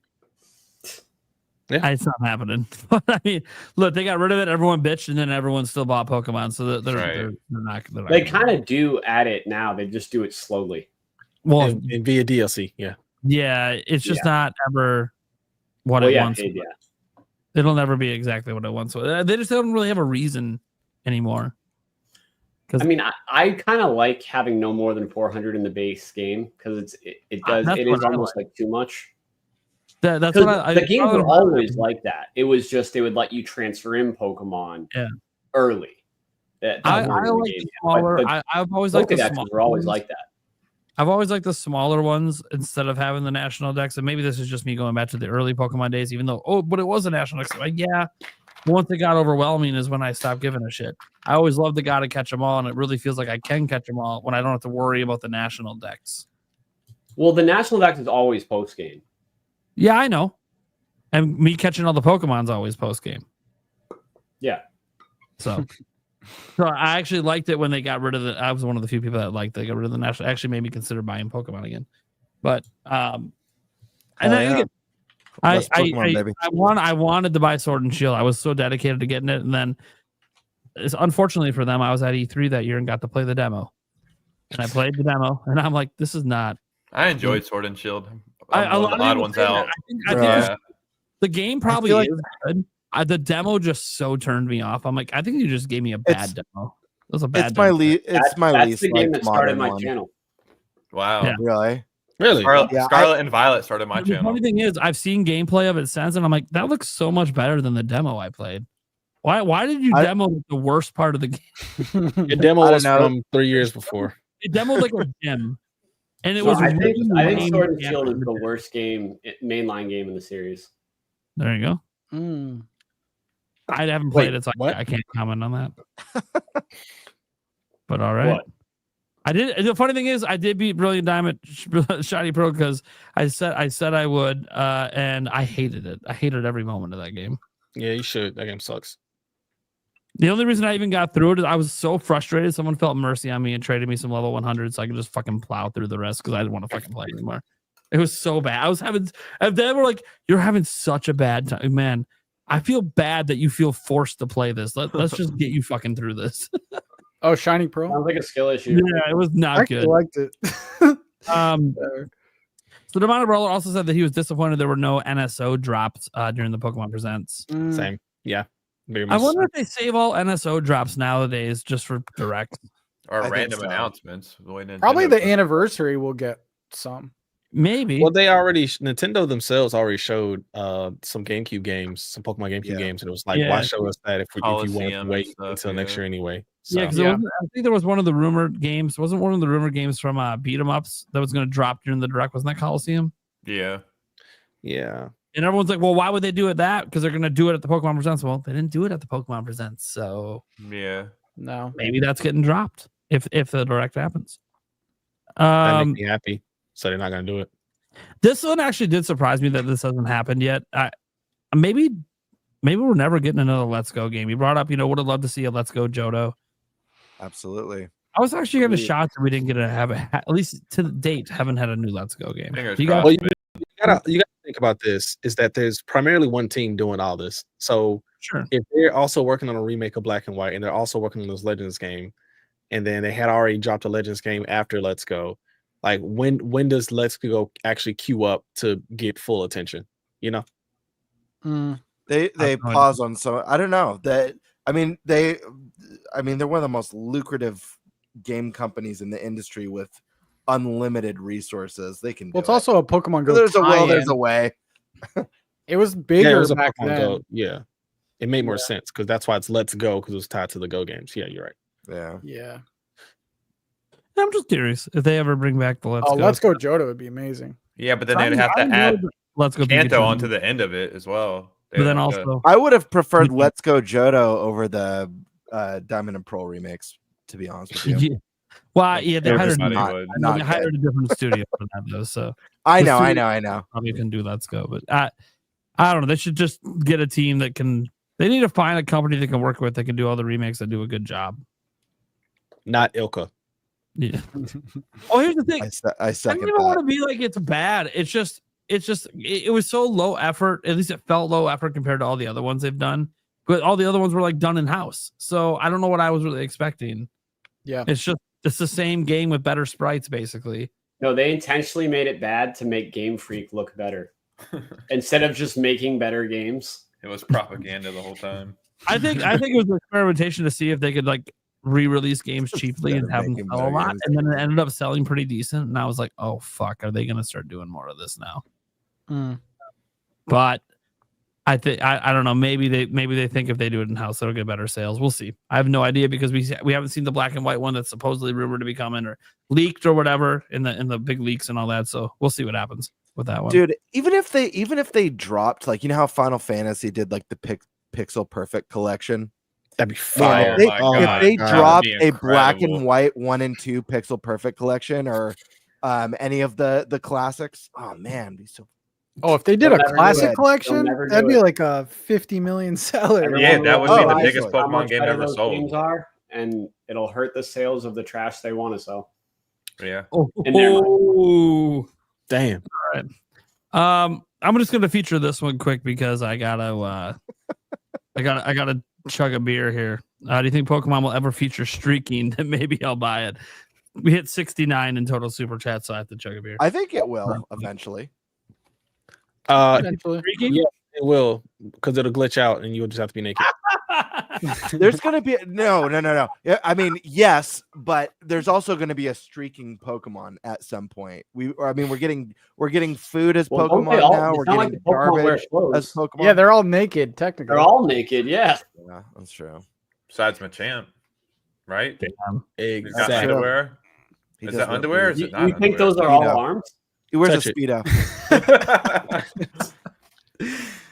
Hey, Stash, man, you want to take over featuring the super chat so I can take care of my beer? Do what? Feature the super chat so I can take care of my beer? You have access. Switch it out for a shot. Yeah, I've never done that. You want to give me a live training? Sure. You know how you can look at the chat? Yeah. The live chat in the back end? Look at the top. There's a thing called starred. Okay, where are you at? And you can just click The next one? Yeah, just go to the next one. Jimzo. Yeah. I just go down the line. They automatically get added. Okay, new Fire Emblem for Switch 2 as a future. No, we don't need any more Fire Emblem games. Good It's God. getting announced at the Whoa! next Direct. Whoa, dude! Bro, we got like Damn, 17. stop my chug. What? Wait, what? We got like Wait a 17. sec. We don't need any more, bro. Just relax. Wasn't there a rumor of like a remake? Wait a second. Aren't you excited for the new Pokemon game? Yeah. How many what are we Pokemon Talking games about you their got? 17, right? That And doesn't how many count. Fire Emblem- okay, how many new mainline Fire Emblem games are on Switch? It's been out Four. for like 9 years. 2. 400. 2,000. How? There's only been 2. Engage, There's 3 houses, two. and 3 hopes. Engage doesn't even count. Oh, that's a Warriors. Warriors game. It's a spinoff. There's 2. Okay. There's 2 mainline. That's You like want saying more? we get too, Relax. that's like saying we get too much Zelda. What are we doing? Relax. Wait, Fire Emblem is basically Pokemon with people. I gotta take this call. You guys It's are got the crazy. rock, paper, scissors element to it. He's got a call. Well, we can tell he really doesn't like Fire Emblem. We got that part out. Holy shit. There's I'll just some say I dark expect story. Fire Emblem soon. Yeah. Absolutely. Maybe the I big think it's a holiday given. game. It's Yeah. the next mouse I had control an game. employee that updated his LinkedIn that was apparently working on one earlier this year. All right. By the way, I have next not one. earned the privilege to share super chats yet, but You don't have. Ken, I gave you access. You have the same access. kidding. he does, I'm you kidding. fucker. no Yeah, I big wanna spoilers see for a DKB, Star Fox but or a Kid Icarus with mouse controls. give us a general idea. Where's the weirdest place you've ever found a banana peeling game in real life? Please, Don't love ask, the show. don't ask questions you don't want the answer to. In game and in real life. Okay. Without giving spoilers, that's tough to do. Yeah, exactly. Yeah. Yeah, because like the coolest ones are always going to be like pretty spoilery. Oh, actually, no, I don't even want to give that one away. Damn. I was going to say one of the little challenges. I will that say what I is, said earlier, that like the hidden ones in the bonus challenges are always pretty fun. The one that's like a I like the throwback to Donkey Kong Country. Yeah. Yeah, you know the throwback one I'm talking about. Yeah. Yeah. The first one. I can't spoil it. That's the best one. Yeah. If you play the original games, you'll be That's a able to good find one, one yeah. of the bananas. Exactly. But the question is, guys, the weirdest Oh, place. you know, The Not weirdest the best, place the weirdest place you've found a banana In real life. It in says. real life. in real life too. Yeah. Game slash in We real can't life. talk about that. Jake, I'm looking at you, buddy. I don't think I should be allowed to talk about this one. So it's that bad of a story. He's snickering over there. It's that bad of a story. Huh? He's all my parents are watching. I don't need tonight, to I tell can't say. the one that everyone can guess. Yeah, I was gonna say for me, it's probably the tailpipe. Tail- Yeah. Oh, Which Beverly tailpipe? Hills Cop. you're man. adventurous. Oh yeah, baby. Good tail. Banana in the tailpipe. Beverly That's a Hills great Cop. scene. Yeah. What's the weirdest place that I've had one in real life that I've seen? I'll just go on a limb and say it. My ass. We were all thinking it. I mean, if that's a story in your life, that's You interesting. cowards. We can You explore coward. that later. Actually, I don't know. I don't think I need to know more than you put a banana in your ass. Yeah. You don't need Wait, to. wait. but Was do you this with want the to? wife or before? That's a question I want to know. I knew we'd ask. With For the me- wife, come on. Can't help himself. But you notice he's not answered. He's like, I don't know if I want to give that answer. He's like, that's how I met my wife. Yeah, it's the story of how we met. We got to keep that private. Let's see. Weirdest place, banana. This is I don't know. This is weird because I didn't expect it. So you know how like you go, you have like boats and you're like a speedboat, and there's like this area where you can put like the fish in it and stuff when you're fishing. For some odd reason, I was out fishing one day drinking beers, and the guy wanted me to go and check the fish, and I opened it up and there was fucking a bunch of bananas in it. I'm like, what the fuck are the bananas doing with the fish? And then we did a fucking drinking game. Whoever lost had to eat one of the bananas that now tasted like fucking fish. Was this guy's name Void Kong by chance? Should have been. He just keeps losing the drinking game on purpose to eat more bananas. That tastes like fish. By the way, I lost and it was fucking nasty. I threw up over the side of the boat. It was gross. Is that why you hate the sound of people chewing bananas? No, I think that's why I don't like to taste the fish anymore. Like I just can't eat fish anymore after that. Oh man. I say that I'll still have cod because it doesn't even taste like fish. That's chicken of the sea. All right. Demonic Brawler. Remix will be called Pokemon White 1+2 and Pokemon Black 1+2. 2 games featuring both versions of White on one and both of Black on the other. That sounds cool, but no. That sounds too cool to happen. That's like what we want, but Yeah. Exactly. We want We're it not to getting all it. happen. Yeah. What? They're gonna give us all in one? Do you know what company we're talking about? Right. They're gonna be like, you guys don't need that. Just take the janky version. Pokemon White Deluxe. What they need to do is they need to make the next Pokemon game more like Fire Emblem Three Houses. Oh God! Hold on, let me finish. Because what are we talking about? Hold on. Wait, let me finish. Fire Emblem Engage is like red and blue. Hold on, no, because you got all 3 campaigns on one cartridge. Put both versions in one cartridge, and you get 2 playthroughs. Oh, they would never do that, right? No, and then because you that means trade they get amongst less yourself. money.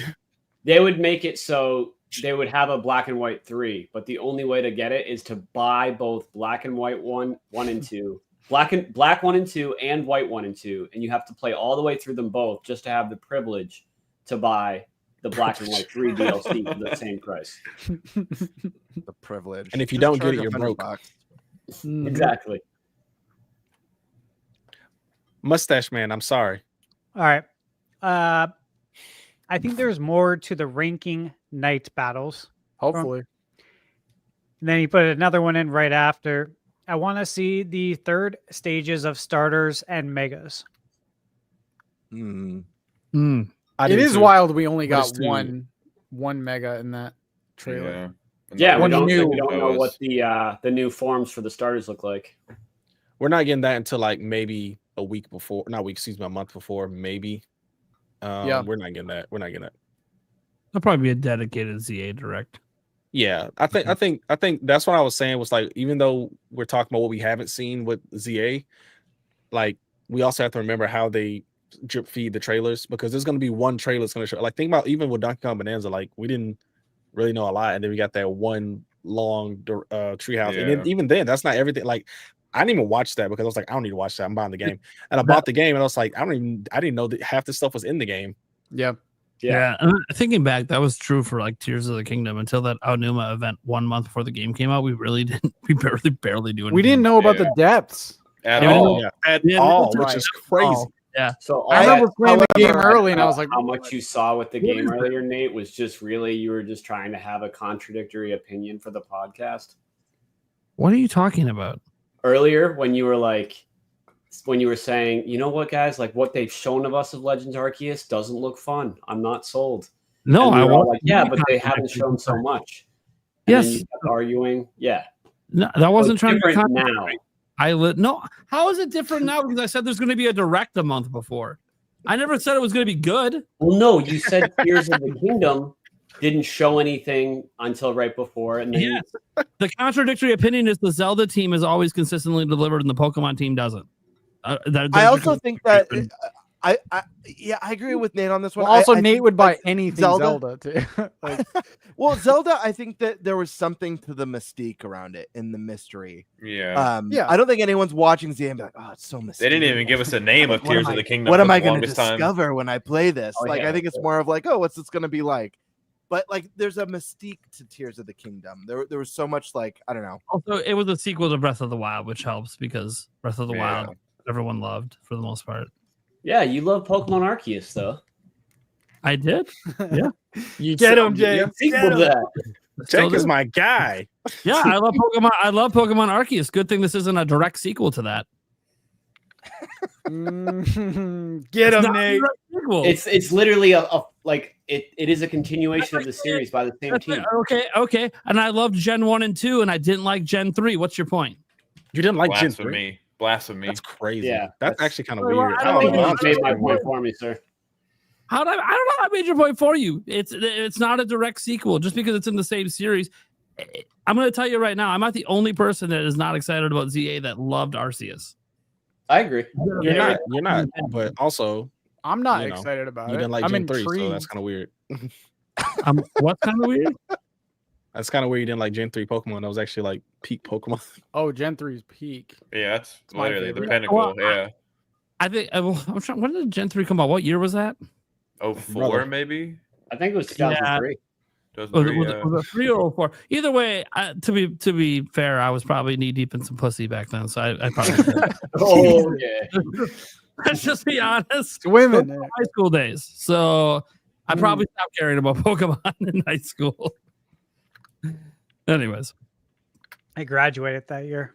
It probably wasn't the Gen's fault. 03. It was just where I was at. 2003. Yeah. Yep. He was seeing the gym leader. I knew Yo, it. it's crazy. I've seen that Graduated boot up screen so many times. We're a year that apart. was I graduated in 05. Crazy. Oh, wow. Anyway. All right. Bring Damn, back that's old. NFL Blitz, NBA Jam, and NFL hits. Yeah. Yes. NBA Jam. Hell would be yeah. good. NBA Jam would be insane, dude. Yeah. I feel like they've tried to bring it back, but it just never hit. EA owns the license to Jam. They're not doing shit with it. Story of EA. Yep. Classic EA. So What do they maybe have one now? day. NBA. What it was Playgrounds. similar playground. Oh god, It's yeah. trash. Yeah. Spite's Why okay. can't this is another example of why can't we get like a cool collection? Just throw all the classics on Licensing. the collection. Yeah. it's like- Because their Bullshit. money is going towards the other games that we don't care about. And Yeah. Apex Legends. Licensing the player's contract. A lot of stuff that goes into it, fortunately. It Put is. some just add some pixelation on all the players' faces. Keep the And their mechanics jerseys in the core game the and their same. moves. I'm cool with Yeah. And their stats. No, Just everything names. has to do with That's what we used to have to do in NBA Live to create Jordan. You have to do the creative player because he wasn't, of course, in the game. Oh yeah. Dude, So that just was give like him all the max all the 99 baseball stats. games. Barry Bonds was never allowed to be in them either. Mhm. Yeah. Yep. All right. Let's see here. Another one from Demonic Brawler. What if it's like Donkey Kong Bonanza looked okay until the direct? it. Did. I do agree with this actually. That's It my did look point I was good saying until earlier. I did the direct. Yeah. What if Yeah, what's it kind of reminds me of like Pokemon He's Legends. talking about Pokemon, like because we've talked about concerns with Pokemon. Yeah. Well, he's Oh, saying what if that's it was like correct. Donkey How Kong, it's like where it direct. looks okay, but then when the direct comes out, we're like, oh shit, this is going to be the best This is- Pokemon ever. again? 3D Exactly. Mario theme, Exactly. Game Freak. I'm sorry that I don't have any faith in Game Freak. I don't know why this is a controversial. No, thing. you know I'm messing with You you. shouldn't. I think your opinion's valid. Yeah. I know you fuck with me. There's definitely shit they didn't show yet, but I don't think it's gonna be like life changing I haven't stuff. had you on. Yeah, I don't think there's anything that'd be like this changes everything. You know Yeah. what I mean? Because they would have showed it. But it's Game Freak. I think that temper your expectations. There's potential for this to be a fantastic entry. There's potential for it to whiff. We'll find out. It's only a few months I agree. away. Well, no, I don't soon. think I it's do gonna think whiff. it's a coin toss. I think that's a good way to put it. I don't think it's gonna whiff. I think it's gonna hit. I already Stronger I than- don't- do you think I it's don't gonna hit expect stronger than these towards Arceus? No, because I think Arceus was the first time. Just like people don't think Tears of the Kingdom hit harder than Breath of the Wild. I do. I have a Tears of the Kingdom That's tattoo. ridiculous. I have Robert Root's Tears of the handprint right Kingdom. here. I don't Hell have yeah, Breath of the Wild dude. tattooed on me. You Hell know what yeah. I'm saying? So Tears of the Kingdom totally hits. The Pokemon Switch 2 bundle, though, that's such a good idea. Like, I think that Legends alone. I would have loved Joy-Cons, man. That just pisses me off. Yeah, they should have done something. I think Zaw's You going know, to sell there's better. going to be so many Pokemon. I'm sure they will at some I think it'll sell Beller too. It has to. It's on Yeah, two It will, consoles. because it has the whole life cycle on two of the consoles, Nintendo Switch 2. Yeah. Right. Yeah. They did multiple Pokemon Yeah. editions That's for awesome. the Switch 1. Plus There the was bundle, 2 yeah. Switch Lights and 2 Switch ones. That Scarlet all and had- Violet one, and what other one? Let's I hope go. that Let's Oh go yeah, ahead. And that one then became the 2 rare. I Switch think. Lights. so, What's that? someone just mentioned Joy-Cons. I agree with you.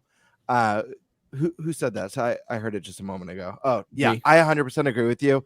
I hope they don't. I feel like Nintendo dropped the ball a little bit with like themed controllers last gen.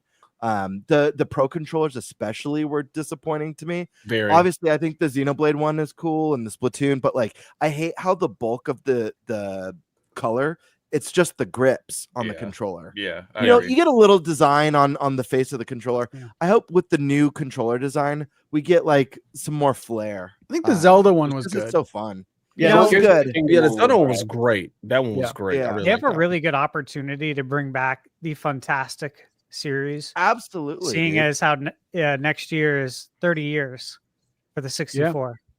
Oh, Dude, that'd Good be time to bring it back. bring back the watermelon, the Transparent. apple and the Oh my atomic God. purple. Because all the that kids, stuff. all the kids that grew up with it, us, have Yeah. money now and can buy them. Yeah, I'm buying it immediately. Yeah. Oh my god. But that's I was when Switch came out, I was for certain, especially since it was like that smoky transparent plastic. I'm like, dude, they're bringing back fantastic colors. That was for like the this. I'm first thing getting people all were the doing Nintendo to mod 64 their colors. Joy-Cons. We never got it. Yeah. Yeah. Do you? They need to make official GameCube colored Joy-Cons too. Right. Oh, dude. Question: please. Has And anybody NES. found any really good third-party Joy-Cons? Not controllers. I have hella controllers, but like Joy-Con, like magnetic ones. Haven't you found any good ones yet? I haven't Like, even who do you seen guys any. think when you first, I like, don't been know bought- of any that exist yet. I haven't. There's been I don't know none that any either. exist yet. I think that magnet's hard for a lot of companies to get right with that strength. I think we just haven't seen it yet. But I think like Ben Bach maybe. I remember when the Ben Bach came out and everybody was like freaking out over it. I'm just curious. Yeah, nothing yet. Yeah, I haven't I even haven't seen seen anything anything. announced yet.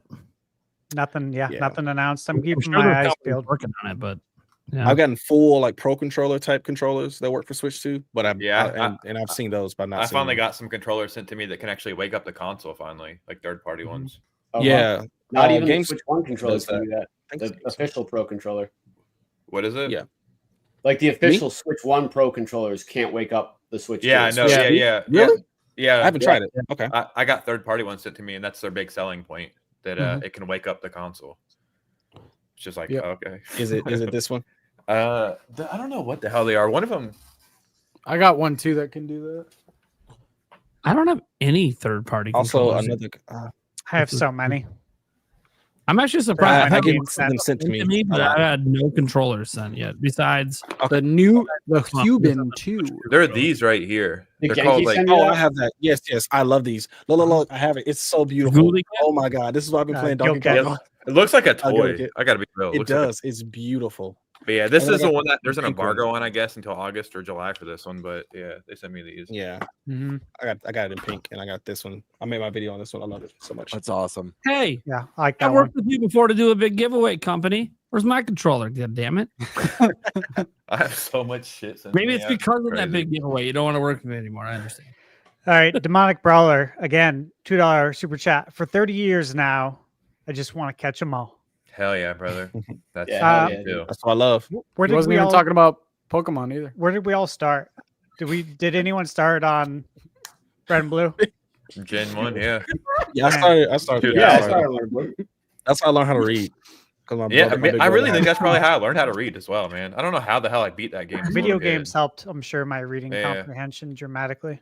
Oh, my literacy definitely because of video games. Got to figure out what certain words meant. And like, I've always said that. Video games really help with that. Pat, I gotta ask you, That's Pat. why I You know drop what effective kind of is. jokes on the Slow Burn podcast too? I shoot some in there. Yeah. Okay. I listened to a couple episodes. I didn't hear any like that. That's why I was like, well, I caught it. Love it. All right, Demonic Brawler, another $5 super chat. To be honest, I'm a Pokemon fan. Been playing the hell out of Scarlet Violet way before Switch 2. Still have fun, even though it was broken. But I will pass on Pokemon AZ. Wow, for now. that's surprising. Really? Pokemon Arizona. Well, You can get through Scarlet Violet. You can do ZA. You can definitely get through. Yeah, But I can see how had to people stop playing Scarlet can be Violet. fatigued as well, man. That's true. Yeah. Yeah. Well, we'll see what happens when the game comes out. We'll see if Yeah. Demonic Brawler is still willing to pass on it or not, or if Demonic Brawler will give in. Maybe the direct to will the sell hype. it. Yeah. Maybe. It's what they're for. Oh, this is an interesting next one. Okay. Boo Mini, I request 1 minute of Thunderstash Gaming ASMR crunching on his food. And this is when everyone leaves. I'll be quiet.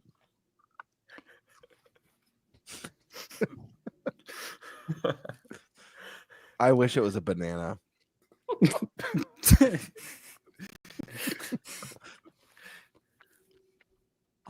Oh, good crunch. Okay. That's enough. I'm not going to do it for 4 minutes.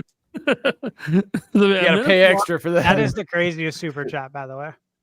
I like that, Boo Mini. All right. Demonic Brawler back. Kirby sucks and blows. Good games, though. Fair. Just a fact. It's fact, yeah. Yeah. That's kind of its thing. Can't argue with that. Demonic Brawler again. Show me DK and Kong Bananza beating up Astrobot. We got a power scale DK after this game because it's a little crazy. yeah. I wonder what DK is going to be like in Smash, the new Smash. Bro, if he can, oh my god, The new all different different forms. The Smash You could attack do should be the interesting. forms, that would be sick. I mean, they didn't Or- give Mario Cappy in Smash, you know? The game was already in development, was it not?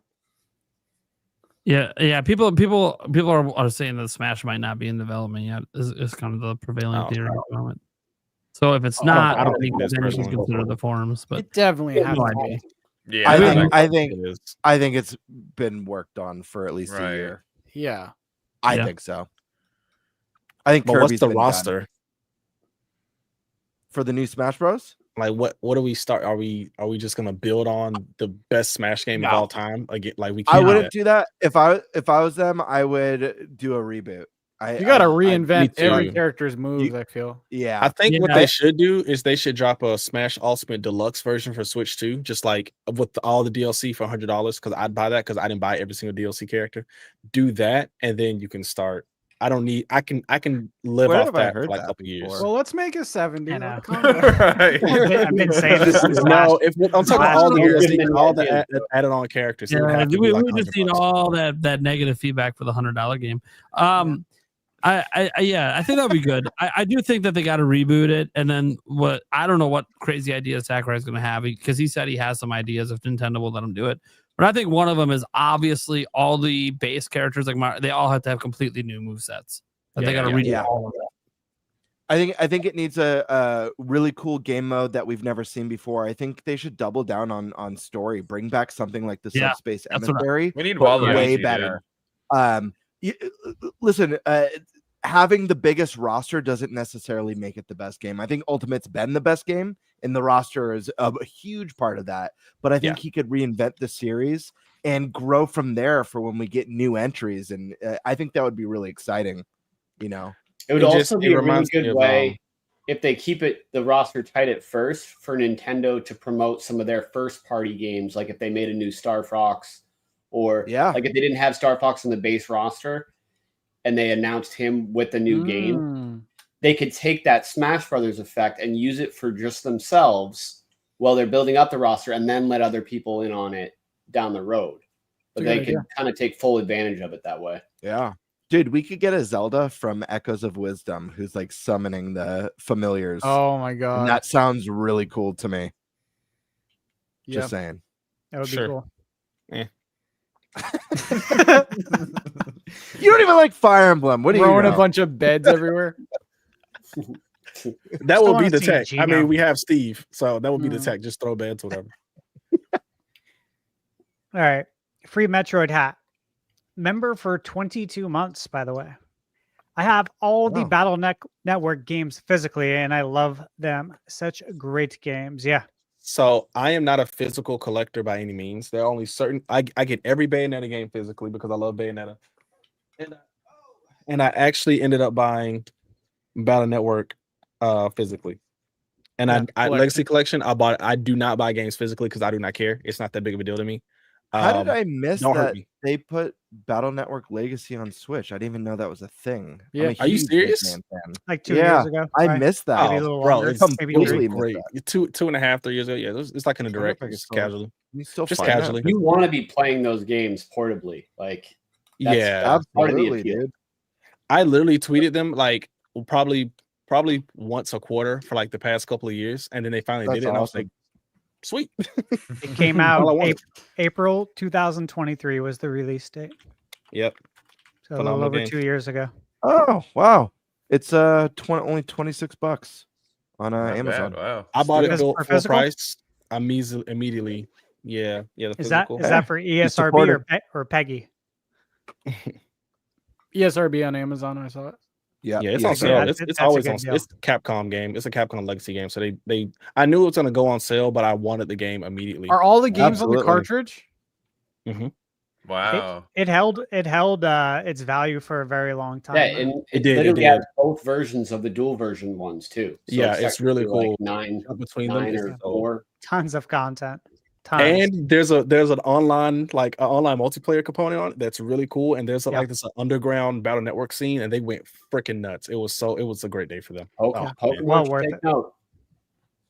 Right? Because it's ready. Yeah, well worth it. Great comment. Free Metroid hat. Oh, Everyone yeah. should pick it up if you're interested. Tons of value there. Yeah. Demonic Brawler back with another super chat for $5. Everyone assumes 3D Mario will be delayed because of Donkey Kong Bonanza, but I say it's a new Nintendo. What if they've been working on both? Team 3D Mario for 2026. They 100% I agree. have. I mean, yeah. They Yep. could. I think there's nothing after that. They could. They could. I think they've been working on the new Mario for 2 years. That's what I Okay. think. Well, because they put out What dev cycle are you giving them? You giving them a Nintendo dev cycle where there is no actual timeline, or are you giving them like a normal 4 to 5 year if they've been working on it for 2? I feel like they started working on it as soon as they were He does not finished with understand. Bowser's Fury. I'm thinking. well, they had Wonder come out. They were probably working on both. Yeah. I'm sure. Watch they line it up. It's coming out the same time as 3D Zelda. They're gonna double it up same year Oh my again. God. Odyssey team didn't work on Wonder, right? Mm-mm. Mm-mm. No, Yeah, so that doesn't. They were No. separate teams anyway, no, yeah. Odyssey team did Bowser's Fury, which was really and fun. then I and replayed then- it the other day, actually. Donkey Kong Bonanza, obviously. So, yeah. So we all they- think 2026? I think No. it's 2026. possible it could be next year. To me, it all depends on like when was Donkey Kong Bonanza done. Allegedly, it's been done. Yeah, that's like if Donkey Kong Bonanza has just been like done for like a couple of years, It has then, been. then it's like okay, heard. well I know. they probably started working on 3D Mario before it was done. Yeah. So yeah, in theory, could be next year, and it would be good because the same year as the Mario movie. So like that could be like a nice little lineup to have that in the same year. But I just realized that was also next one year. of it's also one of those that like they're not going to rush it. Like Yeah. No, no need to. it'll be when it's done. It's done. So if it is done for next year, it'll come out. But They 2027. could even do like Mario Maker or something weird. Yeah, there could be other things they do too. Yeah, or Yeah. maybe they go back to back side scrollers and they get another side scroller out or something. It's Mm. just one of those that like Nintendo is the only company that is not going to rush something out just because the timing makes sense. Yeah. So if it's done, yeah, absolutely. Here's the thing. I think September will be telling. I think Yeah. bare minimum we're going to get a 40th anniversary direct, if not a normal direct. And if it's not in there, then I don't think it's next year. I think that's a fair assessment. Yeah, we'll know soon. Guys, I'm gonna have to head out a tiny bit early. I got to get my kids to bed. Thank you so much for having me. It was nice. You want to tell everyone? You guys. Yeah, plug where to find you real quick. Mr. Robot Joe on YouTube, same social That media. is I don't know. what's I'm not up good at now. this stuff, man. I'll see you guys soon, though. We'll tell them for you. All right, peace out, guys. Have a good night, Yeah, man. Yeah, Mr. Robot Joe on YouTube.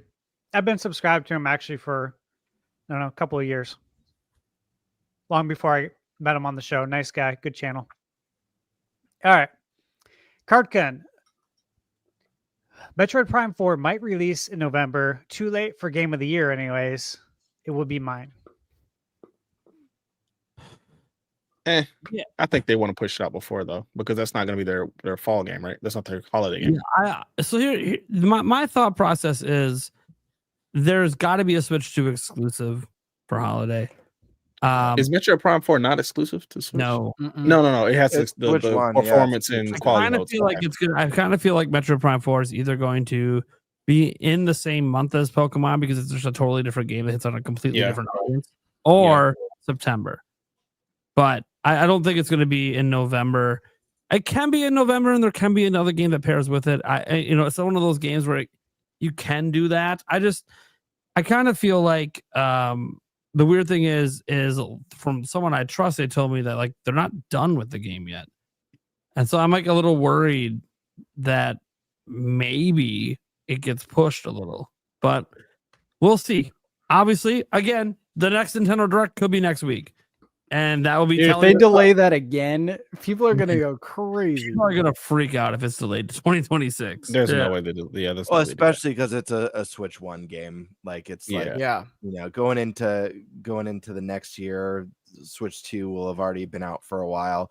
I mean, honestly, I hope it. I doubt it, but I hope they come out with a bundle for this game with Switch 2, with the Switch 2 edition of the game, with a Metroid themed Switch too.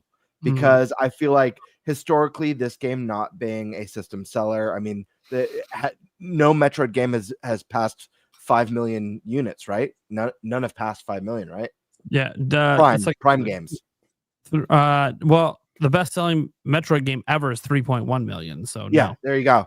So I feel like if they were to do a bundle around the holiday, let's just say like in December or something like that, and package it in, that's an opportunity for people to be like, hey, I don't have a Switch 2 yet, but I really want one. There's a bundle. I've never played a Metroid game. I don't care that much, but I'm getting the Switch 2 version discounted for $50. I'll try it. And then, it's an opportunity for people to pick up a console with a game who normally wouldn't buy a Metroid game because they've never played it or even heard of it. And that potentially brings new people in. Now they have a cool sci-fi first-person shooter that it touches on the mouse controls, and then they could pick up their Mario Karts and their Bananzas and Pokemons and whatever else. Well, they're already doing, and it's already announced they're doing the Pokemon bundle. Right. So that one's announced for October already. I mean, I get the Mario Kart. I think they're bundling all the Switch 2 December, games for this launch. I think for the first year, they're going to bundle all of the games that they're dropping that are like their bigger ones because they know that there's sticker shock. I think that but Pokemon's going to bundle per time period. So like the first few months is Mario Kart, then it's probably Pokemon, and I don't see them overlapping that, but they could. That's fair. I don't know. Don't you guys think that bundling Metroid would be advantageous for them? I think it's not a seller. I mean, they did it with the Horizon Forbidden West. That's what PlayStation did. The problem is then if Metroid is getting limited sales, you're taking out the profit margin by that bundle takes $20 off the Switch 2 edition price. I just feel like if someone sees Mario Kart bundle, Pokemon bundle, and Metroid, I don't think they're picking the Metroid one. Well, and that's the other thing is like they didn't have a Donkey Kong bundle. That is true, which is crazy.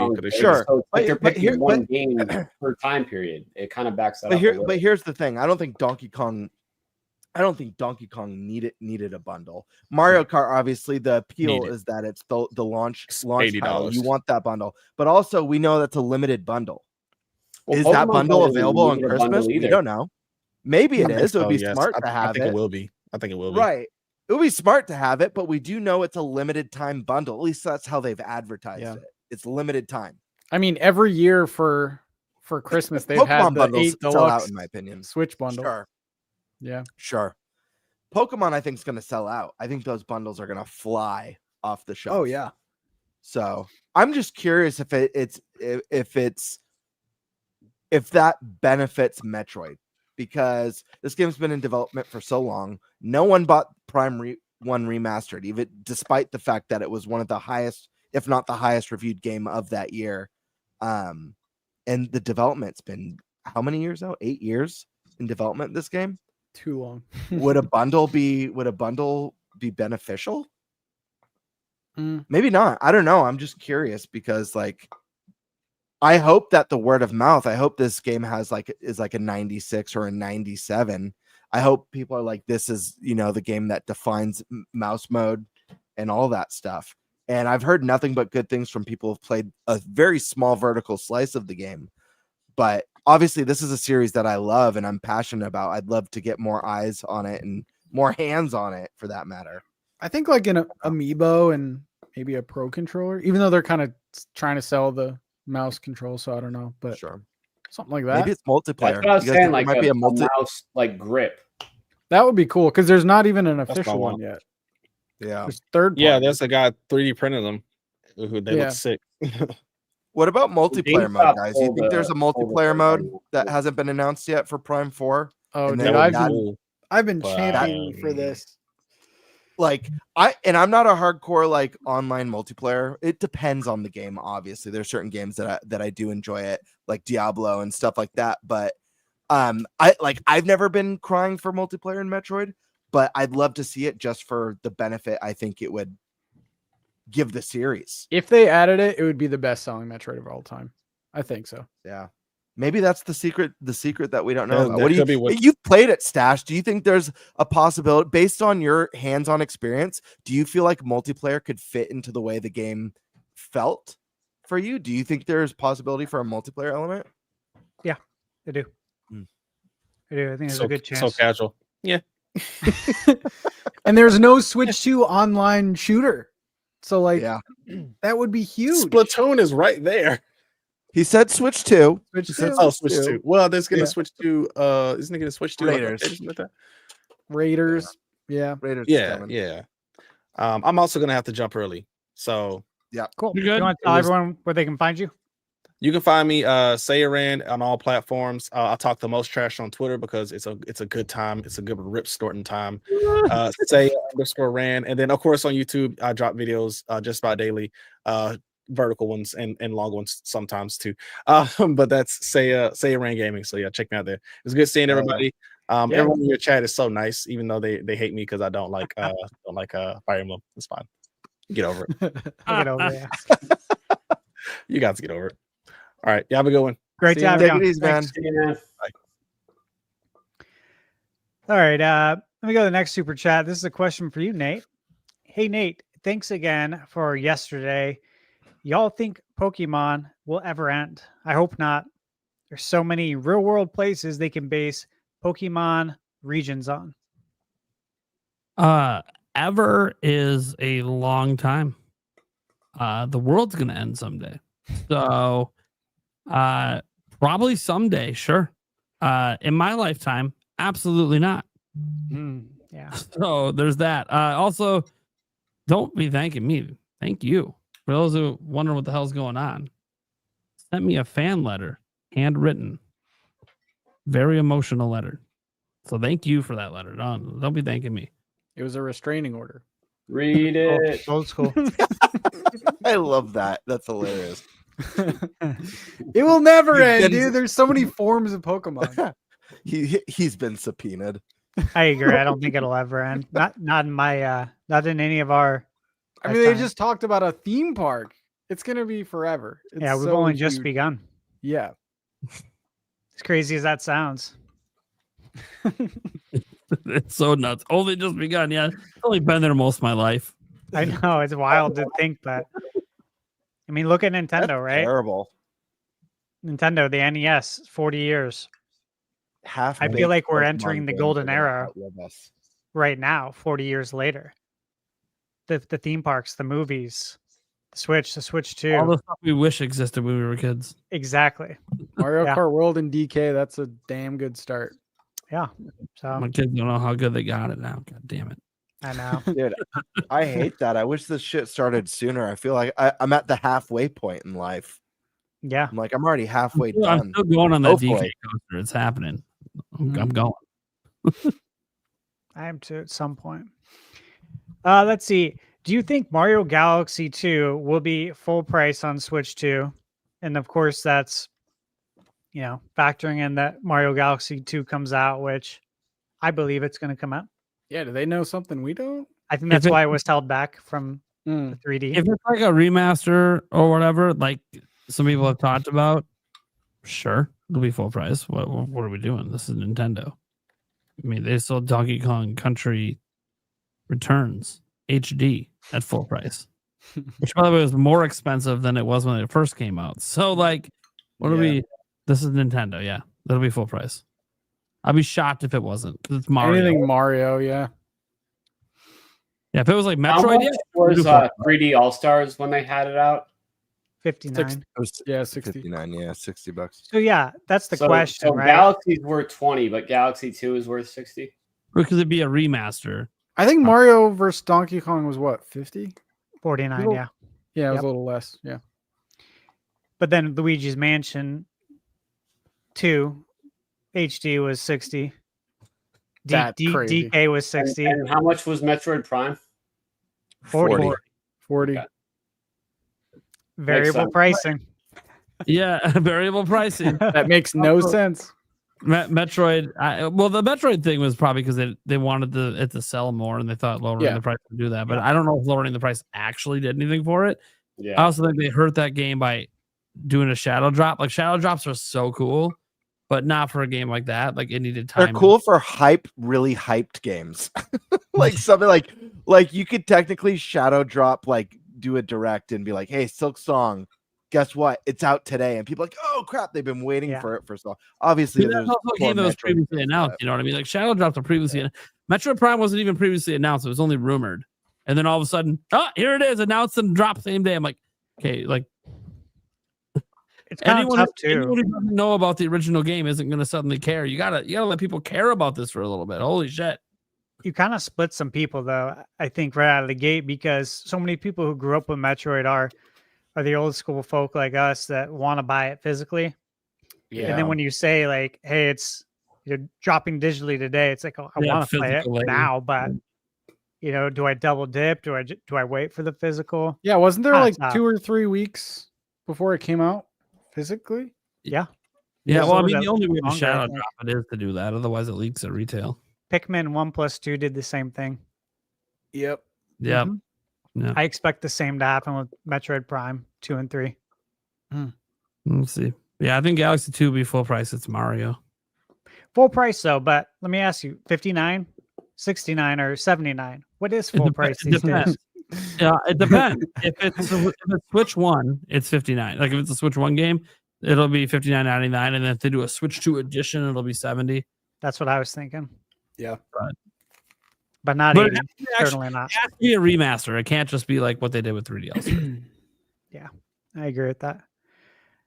Let's see. Demonic Brawler again, another $2 super chat. Nate, I never said it was going to be good. LMAO. I swear, Jake Randall is going to come back on this show like when we have the Pokemon Direct, and he's going to be like, "You're fucking buying it now, aren't you?" Now I want to. Yeah, that sounds good. Let's see if he's contradicting himself now. Next super chat is from the XS Show. I got a trail mix sponsor. I got $10 donated to the trail mix. Man, you guys missed it. It was a good thing I muted my mic when I was shaking that up. This shit. We saw you exploded. vacuuming. Oh my god. Yeah. It's where you got to put the extra M&Ms in because there's never enough. So epic. Never enough. Yeah. Never enough in that one. It's good though. It's a good trail mix. Yeah, it is Costco. Good deal to begin with. $2 super chat from the mustache man. Read it from the man with a mustache. Fire Emblem. I gotta give Fire a shout out.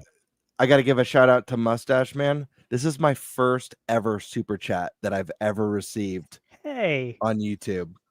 Oh, I am congrats. officially monetized as of today, my friends. That's right. Feels Oh. good. Well, So Mustache Man, huge shout out, man. This is groundbreaking. You made history, Game Bird history. And yes, freaking Fire Emblem, brother. That's awesome.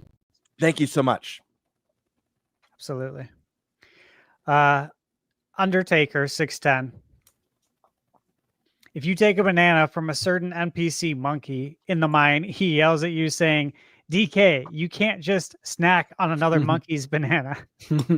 I know, dude. That is hilarious. That That's is really great. funny.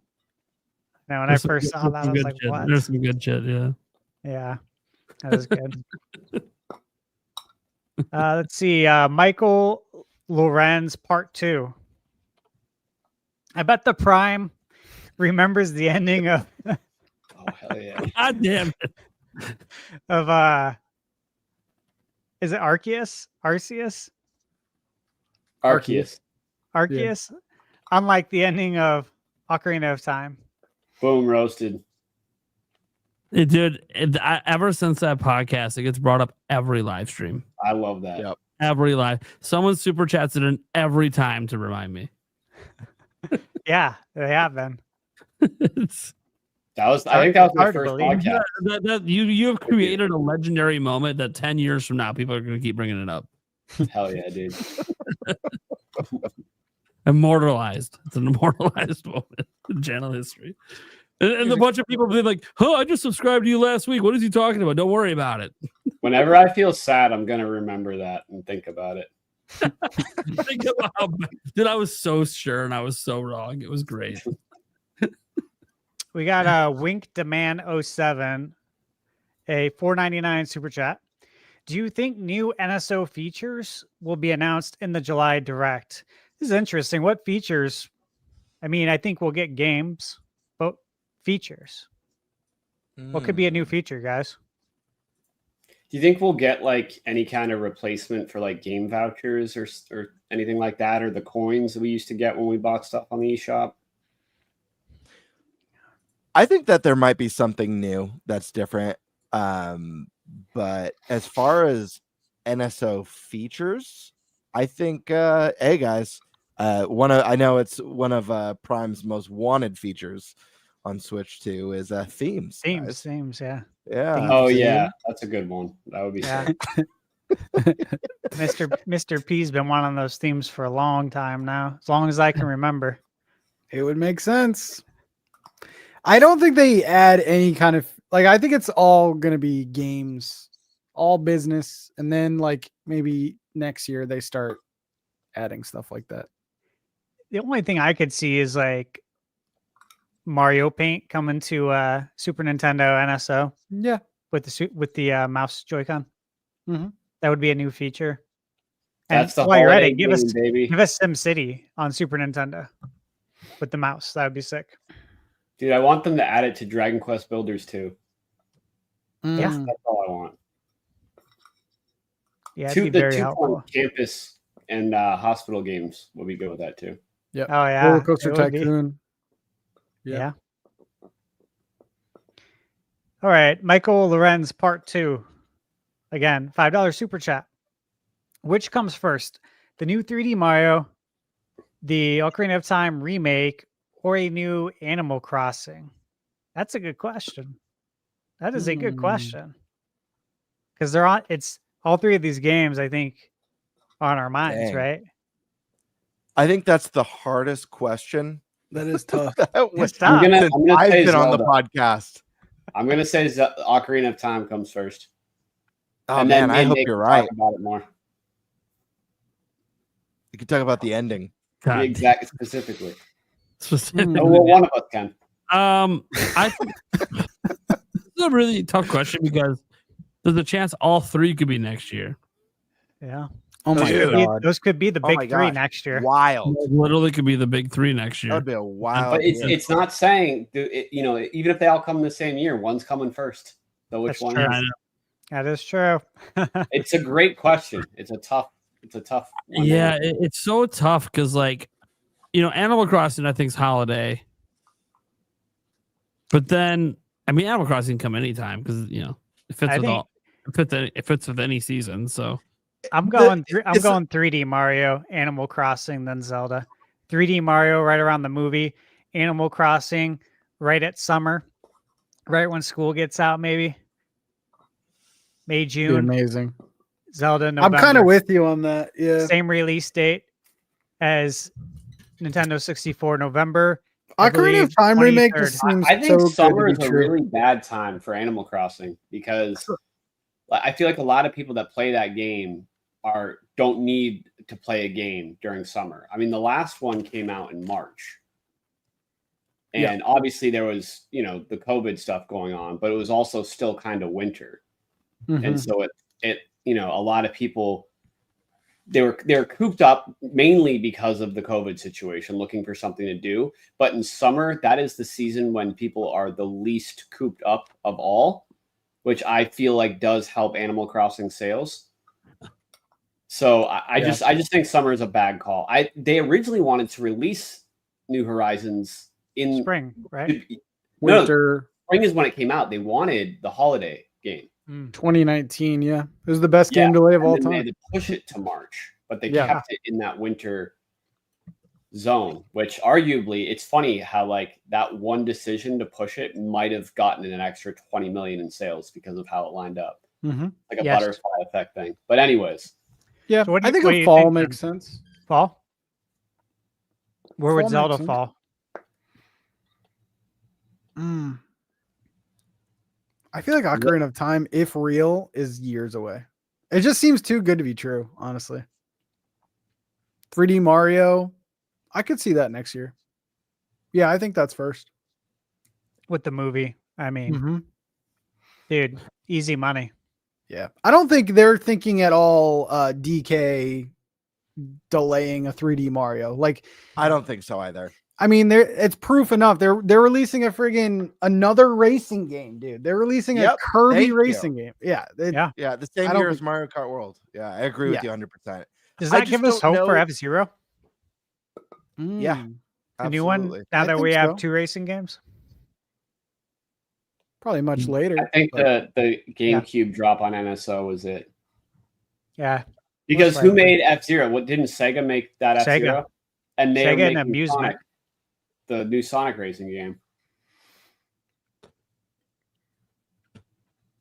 They Yeah, I don't know what license it arm out of to another Sega. company.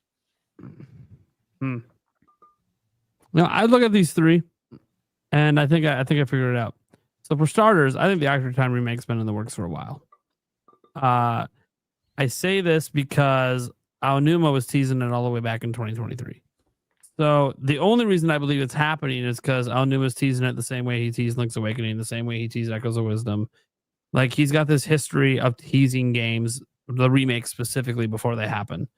So I kind of feel like, and I know Echoes of Wisdom obviously wasn't a remake, guys, but he did it with Skyward Sword HD. Of course, everyone knows that one because he quite literally said it out loud at a Zelda concert.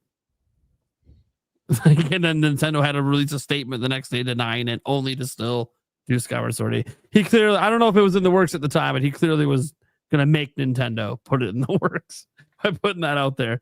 But no, he's openly admitted that he has that he does tease things ahead of time for those games, not like the big, brand new ones. So because he was doing that all the way back in 2023, I kind of feel like it's been in the works. I know Nash Guido has rumors around it, but even setting the rumors aside, the strongest evidence is that Aonuma's mentioned it multiple times.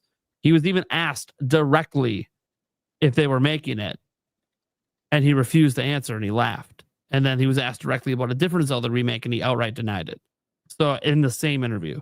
So it's like, it's very clearly something I think they've been working on. And next year, guys, is Zelda's 40th anniversary. Yep. People forget that. We're all talking about the Mario movie. It's the 40th anniversary in February next year. So I think Zelda actually comes out first. Because I don't think the Mario game needs to come out around the Mario movie. First off, it's Mario. It's going to sell whenever it comes out. But we also got to remember, there's always a second win for the Mario movie. That's when it hits streaming services. So I think it could probably on VHS. VHS, yeah. Can rent it. Yeah. We let's get with the Blu-ray too. There might be a Blu-ray version. There probably will be. Anyways, I think the Mario game could come out like midsummer, late summer. And that'll be around the time or pretty close to the time that it's hitting streaming services, especially when it goes to Netflix and becomes like the number one most watched one, just like it did this last one. It stayed number one for like 4 months because that's going to help push sales as well and drive hype for the new Mario game. And then Zelda comes sooner. I don't think it's going to come like on the 40th anniversary or anything like that. Like Nintendo never really gets things out on the anniversary, but I do think it could be like a March or April kind of game. Because I do think it's been in the works for a while. I know that even Nashville, who has the rumors around it, he doesn't think it's going to come out at all next year, which is possible that it doesn't. Because look, the biggest thing about an Ocarina of Time remake is, you're talking about from the ground up. Even if it's not like a Final Fantasy VII one, which is totally different. That's like not even just a remake. It's like a sequel kind of thing. You got to play the game to really understand. So I think this is going to be more faithful, like an actual remake. Like it's going to be, if you play Ocarina of Time, it's going to be Ocarina of Time. Just don't talk about the ending. Sorry, I'm even roasting myself at this point. And it's easy. It's so easy every time. But no, yeah, the Ocarina of Time remake, I really do think that if it is next year, that it'll come first because of the 40th anniversary. Oh, I knew you would copy me. Fuck. Yeah, that's a copy of you. I didn't even know what you said. So I said Ocarina, and then you argued that it wasn't Ocarina, only to do this. And I've been waiting for 30 minutes to hear you say that. What? I didn't say anything about it. Not. What are you talking about? It's my first time talking about this topic. Yeah, I was the first one to say Ocarina was first, and then you said, "Well, I think that this," and then you said Animal Crossing. You said Mario first, and you said Animal Crossing would be summer, and then I talked about how I didn't think Animal Crossing summer. I didn't give any listing. What are you talking about? Did he not say that? No, I said Animal Crossing holiday. I've been saying that this whole time. No, you said summer. No, I didn't. I think that's why I said I didn't think it was a direct response. I remember what was said. You said Zelda in February, new 3D Mario in the summer, Animal Crossing, presumably in the holiday spot. That is what I got from you, Nick. Yeah.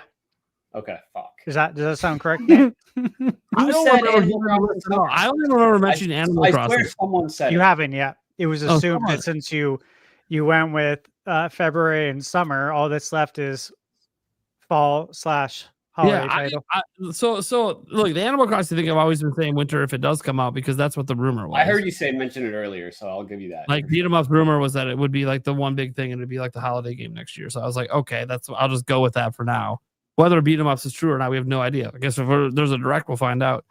But yeah, I think Zelda comes out closer to the 40th anniversary, especially, and I'm just going to note this, not that Nintendo cares as much about the anniversaries as maybe us fans wish they did.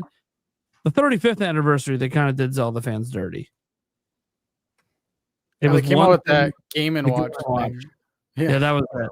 That was literally Skyward Sword HD. No, they specifically said that was not part of the 35th anniversary. The Game & Watch is cool to be fair. It's cool, yeah. Cool. It is. They could have done more, but it is cool. But it's like, okay, but look, Zelda's not big enough to get the Mario treatment every 5 years. Okay, what are we doing? So I do think that, and I know people are gonna be like, well, the 40th anniversary, technically 40th anniversary for Mario is in September, so we're not there yet. What wasn't Super Mario All Stars for one of the Mario? Was that Mario's 35th? I thought the 35th or the 30th. I think it was the 35th. 35th. Yeah, it was the 35th. Okay.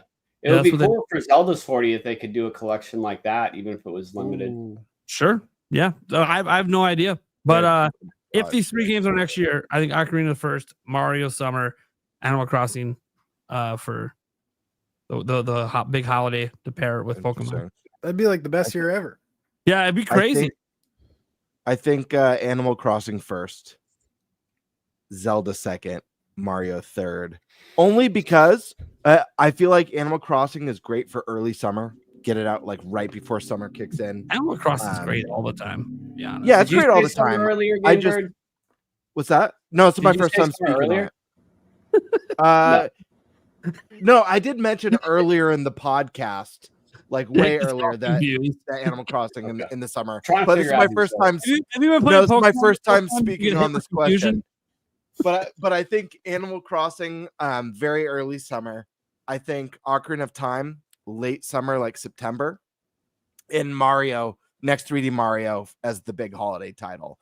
I don't think, and maybe I'm wrong, I just don't think Nintendo feels that they need to line their games up with movie releases or anniversary dates. Yeah. I think they could do special announcements and special trailers, special detailed look on those days, and announce like new merch. Or, I mean, hell, the big thing that happens for Zelda on the anniversary could be that an announcement plus we're getting a golden Switch 2 with Triforces on it and stuff like that. But I feel like as far as like the launch order, I feel like Ocarina of Time, I don't know, obviously for long-term fans, that game carries so much weight that's so nostalgic, and means so much to a lot of people. For a lot of the newer Zelda fans, the Breath of the Wild fans and the Tears of the Kingdom fans, maybe not as much.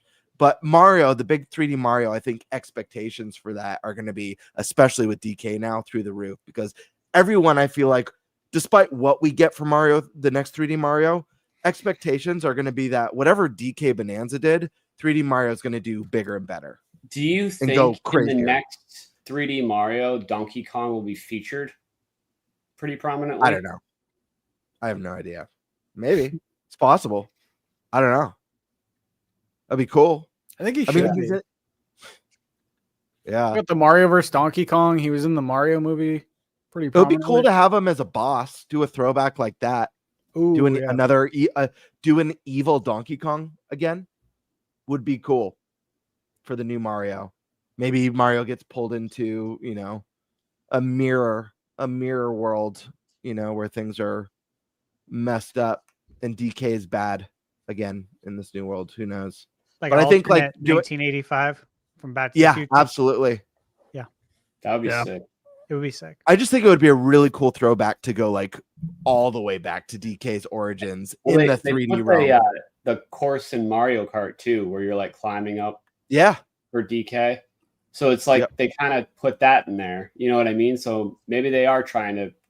Oh, and also in that tutorial for Bonanza, like that, like kind of burgundy scaffolding that you see, in the mines looks like the level design from the arcade Donkey Kong games. Yep. They actually, I don't know if you found it in the tutorial. They have the arcade cabinet of Donkey Kong. I didn't see that. That's they have rad. like just an actual one. It's like all rusted, like on its side.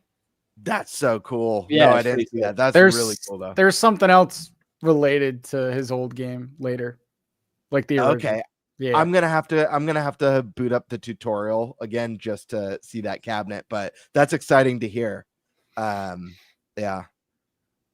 I can't wait to play more of that game. But anyhow, all right. Next super chat is from Nintendo Prime himself, Mr. P himself. $2 super chat. Shit. I like being number 2. He likes it when I read these. He has a poop fetish. Yeah. That's what the P stands for in Mr. P. Mr. Poop. You heard it here. Oh God. Poor Yulia. I think you meant to say like taking a number 2. But who doesn't? Who doesn't like to get some weight off? I love how he just doesn't know what it was actually about. I was trying to be. I went and super chatted on Gabriel's channel so I could be the number 2 super chat. Nice. Likely story, pal. Very nice. You know who gets the shout out? If you ain't first or last, Ricky Bobby. That's how he runs his channel. All right, last super chat of the evening, unless someone else throws one in real quick. From Rhapsid. Gamebird, when is your next skit? Why not more skits? Skits. Oh man. Listen, I really appreciate the that comment. I want to do more skits soon. They take a lot of time and energy out of me. But usually the way it works, occasionally I'll try and plan one out, but most of the time it's like an idea that just hits me. And like Stick Fix was everyone was talking about Joy-Con drift, and then like I had the idea for like the really shitty infomercial with scumbag salesman, and then obviously like the merch. I don't know why, like some of the like I don't know. Long story short, my brain just needs an idea to hit, and I do have some ideas for skits, but again, they take a lot of time, a lot of energy. I mean, just the merch commercial, I must have spent, no joke, probably like 14 hours working on that, just from like brainstorming to doing the edits and all that stuff. Great I'm not a wizard. It takes me a long time. I make fun stuff, but it does take me a long time. Because I make a lot of mistakes too. Yeah. Yeah. The intro. There'll be more. There'll be more. There's an updated intro to the pod. You guys just wait. Dude, I just like the part where you guys are just laughing for like 30 seconds. It's great. How long did that take you? The intro. Oh, dude, the intro. You know what? That was actually faster than the merch commercial that I did for the channel that we used to run as the intro. I think the intro took me. I got it done in like 2 weeks. Who's the girl? Who's the girl in the intro? That's my wife. Oh, I was like, who is Mrs. that? Game Bird. Yeah. Who is featured in a bunch of the skits. I have this. That's crazy. So what's your at?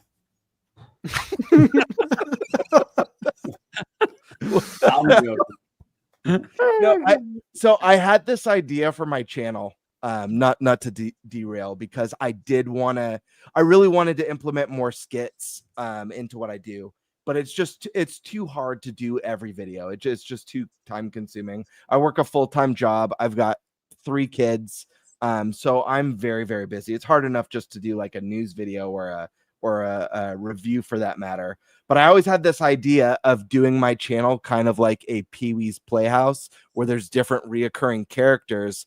And my wife, I first featured her in a fake Switch 2 commercial that I did before the Switch 2 reveal. Yep. And she was the first character. I was like, oh, I want to do like this. My channel name is a play on words. It's like the Game Boy, the GameCube. Nintendo released the Classic line with the NES Classic and the Super Nintendo Classic. And then I was like, oh, I want to do a play on words for her. So I was thinking, oh, virtual boy, virtual girl. I could have this kind of like, do this kind of AI character who shows up randomly in videos and skits. And then I have Tom Crinkler, who's the host of the Stick Fix commercial. I used to have another one, Chip Daniels, who was like a news anchor who would do breaking stories that I did. But it ended up just being way too challenging to keep up with video to video. So now I'm trying to incorporate it where maybe once a month or once every 2 months, I do something big and special. But if I could ever make YouTube full time, I will skit it up all the time. Dude, that's awesome. I love hearing that. That's how honestly like my favorite. It just reminded me. I got to make sure, because everyone's worried about Joy-Con drift with Switch 2. I got to reshare your Stick Fix. I'm thinking about making a Stick Fix shirt, guys. Would that be fun to do a Stick Fix shirt? Dude, would be fun. I'd wear it in like half my videos. I'd get one. Like totally. I get one to support you. Nintendo Prime or Nintenbyte. Screw it. Let me throw in a Stick Fix shirt. Let's go. We do need to get like a milk shirt for the podcast. Oh, with just like space and then the cup of milk. Yeah, I can get someone to make a design for that. Yeah, that'd be sick. One more super chat came in. Look at that. Skits. Technical difficulties skits. That's what we're looking for. Yep. There we go. Can you do a technical difficulty skit? Sure. Yeah, that's easy to do. Can you build off a lot of real life experiences with that? Dude, you should have seen oh my gosh, I did a video. It was a year ago, a year and a half ago. It was before a Nintendo Direct, where it was just I collabed with a few other Nintendo content creators, ones I've never spoken with in my life. and made just an incredibly unhinged skit for the intro for it, and then never heard back afterwards from those creators. I was like, that one was really weird. But Man, that would have made me want to come back on more videos. I know. Oh my gosh. All right. Well, that's all the Q&A stuff. Thank you guys so much for all that support for the show on our channels. We obviously appreciate it. Let's go around and let people know what we got going on and where they can find us. We'll start with, I guess the people who are no longer here. Say Rand, you guys should go check him out. And Mr. Robot Joe as well. Links are all down in the description. Then there's two that remain. No surprise, two former hosts of the podcast. They know the deal. It's a long show. Let's start with the show. This is a friggin' sleepover, dude. Yes, you can follow me everywhere at Nintendo Talk, covering cozy games. Hopefully we get that Animal I have a great Crossing OnlyFans name for you. It rhymes with Nintendo Talk. Okay. Damn it. That's brutal during his plug too. Just completely. Check that out. Check out his channel for real. Check that channel out, dude. That's you just caused brain damage with that one. I gotta write that down. Check me out. I got a cozy game podcast every Wednesday, all streaming platforms. The Slow Burn Podcast. There you go. Hell yeah! All right, Daddy. All right, my name's Daddy. You can't find me anywhere because I'm quitting and giving up on life. All right, there you go. That funny to you, Prime? That's scary and sad.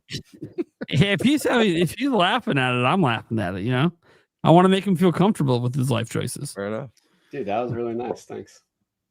I like the support. All right, you can actually find me at Nintendo Talk. Also, check it out on YouTube. Yep, he's probably got an appearance on the Slow Burn Podcast coming soon. Dude, thank you for making me play Fantasy Life. Oh yeah, I put Jake on to Fantasy Life, man. No, I knew you liked. Fantasy Life is good. Yeah, good. I know you like Dragon Quest Builders. I was like, yeah, this is a good fit. I was looking at the Metacritic score during the show. It got an 80. What are people doing? That's crazy. Yeah, that's crazy. It honestly plays more like a modern Ocarina of Time with some of the Animal Crossing elements than it does like the opposite. Mm-hmm. And I think people see it as more of an Animal Crossing game first. Yep. It's so good. But it is. You heard it right from Daddy. All right, Gamer Classic. Thanks, Daddy. What's up, guys? Gamebird Classic here. You guys know where to find me. Gamebird Classic here on YouTube. You can also find me on Twitter at _Birdmaster. I got a few videos that I'm brainstorming. One that I'm hoping to film in the next day or two and have out by early next week. And you know what? Just because of that super chat, I'm going to brainstorm for a skit. I'm going to try and bring you guys a skit. Yeah. I'll cook up something fun. All right. Look, you need anything from my end? I'll throw something in there. I have technical difficulties every day. So it's always something. Today was my wireless mics. They were just fucking with me while I'm trying to record a sponsor spot. I'm like, what is going on? Dude, when I uploaded our merch commercial on my YouTube channel, it was like the first or second comment, I forget. Someone posted like, I haven't seen something pop up on my feed from your channel in over a year, and this is what I came back to. I was like, because I very, very rarely did skits back then. It's only been in the last 2 years, I feel like, that I've started embracing that more, because that's what I enjoy the most. There you go. It was just funny. And they're all awesome. If you guys go check out the show, you can very clearly see which ones are skits when you go to his channel. That said, go check out Gamebird Classic. Let's get him to 2,000 subscribers. Dude, seriously, he's not that far off. He's not that far off. Let's get him there. Like literally right now. All you guys go subscribe right now that are watching on my channel. He'll be there tonight. Thunderstash. You can find me on YouTube at Thunderstash Gaming. This is what I got coming up. Let's see. Friday, I have a video scheduled for a new controller that I reviewed. That's going live Friday at 1:15. And then DK review, Shadow Labyrinth impressions, Mario Party Jamboree TV impressions. We'll be playing Mario Party this weekend, Michaela and I.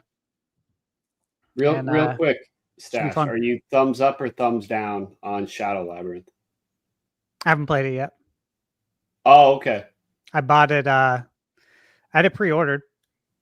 But yeah, I'm gonna wrap up DK because I got to get that review out within 2 weeks of release date, and then Shadow Labyrinth. Got it. So I should have DK. I got all the videos done that I needed to get done that are like kind of promotional videos. That's all done now. That's all wrapped up today. It's scheduled. So tomorrow, first thing when I wake up, DK. I'm probably gonna go, I don't know, 10 or 12 hours. There you go. Tomorrow. Yeah. Nice. Should have a beat soon. Nice. Guys, you know what's up? I'm Nintendo Prime. You know the deal. News every day. Usually Q&A live stream or something at night. We have some good fun. My channel is definitely for adults. If you're a kid, I mean, you can subscribe too, but your parents should probably watch what you're watching because you shouldn't be subscribed to me. That said, what I really want you guys to do, I don't really care so much about my channel or talking about, like, we have a clips channel as well if you guys want to check that out. But I really want to promote our audio version. All right, guys. I'm even staying up extra late tonight. I'm going to start getting the audio version up the same day, or at least the same within minutes of when the live show ends. I'd love for you guys to go check it out, put some reviews in, try to get us rising up the charts on the audio end, because we get good views on Apple Podcasts and Spotify, all of that. And apparently I kept Eric in my sock drawer tonight. It's probably true.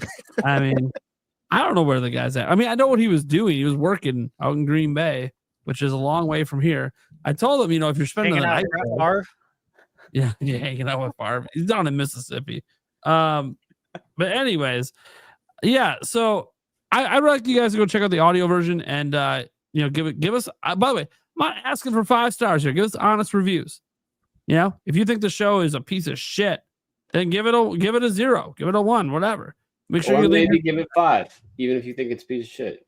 Well, I mean, that would be appreciated, but it's okay. Yeah, because it turns out that, like, the more reviews we get on, like, Apple Podcasts and Spotify, the more they push the show. So I really appreciate it if you guys would go do that. I never ask for it, so I'm like, you know what? All these other podcasts do, so why not asking you? Probably say it at the beginning of the show, to be honest, but whatever.